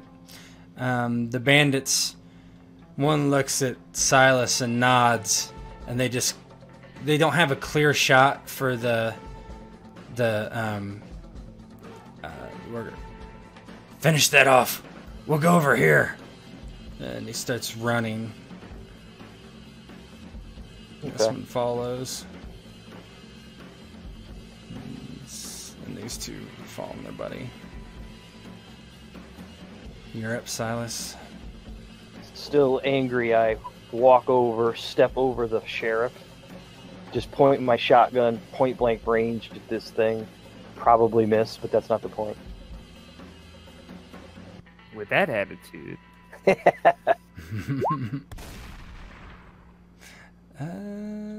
are these things ACs? I don't know what car was. That would hit. Oh, well then, boom! Yeah. You son of a bitch. Son, you okay? You okay, son? I have headache, bad. Whiskey? Can I get some whiskey? I've seen you take some hits, son, but that was... Oh my god. Sit down, boy. Sit down. And then I start to go over to where they were running with Briscoe and try to track them down. I'll ask Long, hell, come here. Follow me. Does first aid have any use on Invictus? And Yeah, it could. You see, long scope. You see Briscoe and two of the guys getting on the horses that the sheriff had procured for you to go tracking, and they begin to sprint off, gallop off as quickly as possible. It's going to take a while to catch them. The one thing that, hold on one second.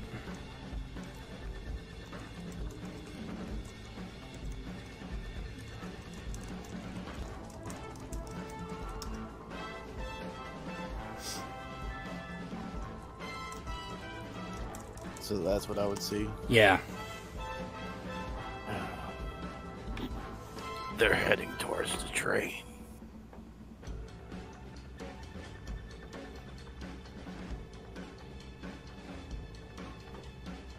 That can't be good news.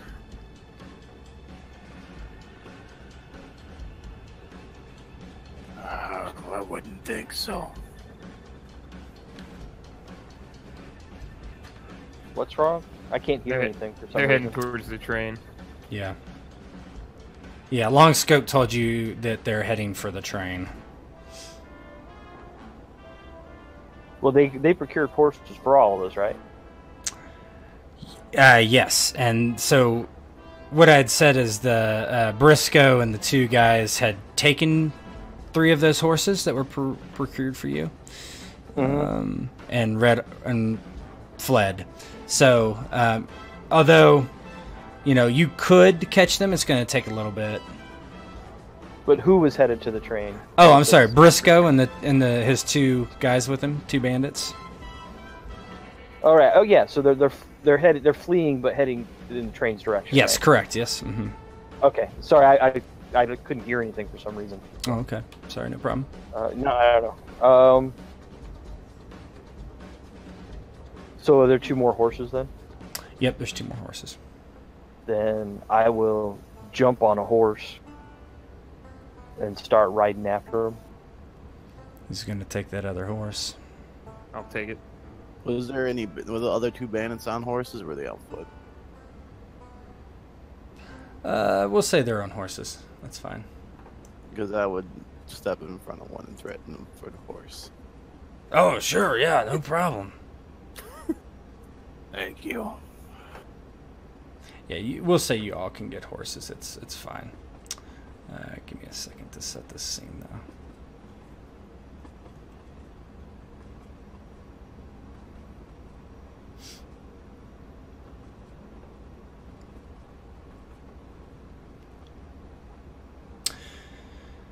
You're trailing quite a bit because it took you some time to figure out what was going on. When you get back to the train, you are aghast at what you see. The first thing you come upon is Engineered Whitefield in front of the train somewhere, a hole in his head. The $25 that he had gotten from Silas blowing in the wind in front of him. You hear a strange noise to the back of the train. Gunfire.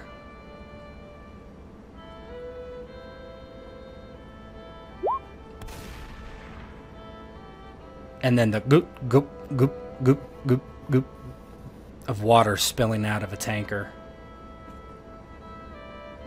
When you round, you see the Pale Rider already has done his business, and he turns to you, hissing. The Authority is the one who put these robots over us. Killed many, suffering. If we shall die, then so shall all of Skarsgård. And I'll give you some time to react to that.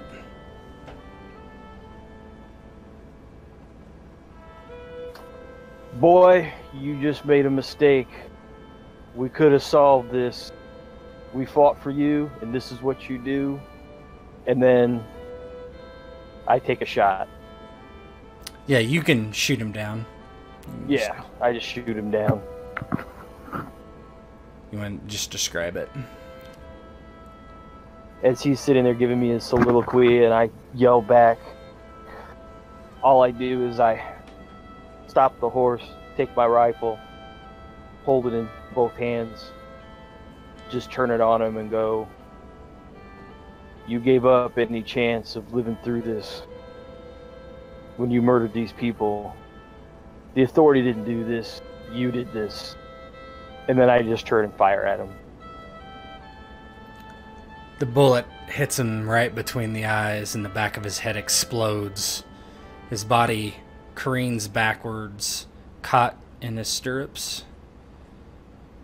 And the horse turns and runs off with the body bouncing and heading into the wastes away from you. And feel free to give me some ending roleplay from anyone who wants to. God damn it. This wasn't supposed to happen. Can't believe it went this far. I don't know what those goddamn robots were doing, but sometimes men just lose it. Lose it in the wasteland, lose track of what matters.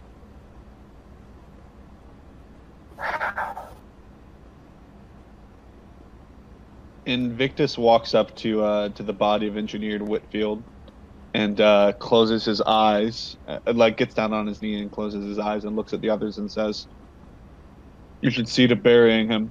I'm gonna head back to Skarsgård. There'll be other engineers there. We can find help. This man is dead, but the track still lives. The Pale Rider couldn't stop it on his own." Well, he shot the water out, right? The water's dripping Yeah, everywhere. yeah, the water is, yeah, it's gushing out. Yeah, but that's gonna be that's like a disaster short term, but that's not the end of everything long term. One lost thing. Yeah. Bad. Does the damage look too bad to repair or to stop? I mean, you wouldn't be able to stop it before it was drained Listen, above the hole, at least. This is just kind of a end scene where Yep, the episode mhm. ends badly. Well, Betsy Rose, stunned. She doesn't say anything. She just walks back to where the water is gushing out, sticks her hands out, puts her head under the water.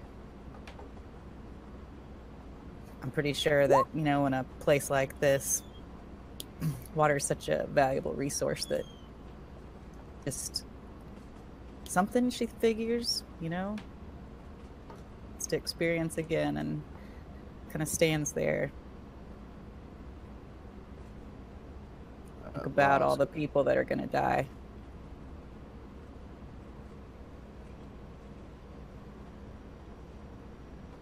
Non-scope will move up to the water as well, with his head in it, and put it on his head. Better move the engineer off the tracks.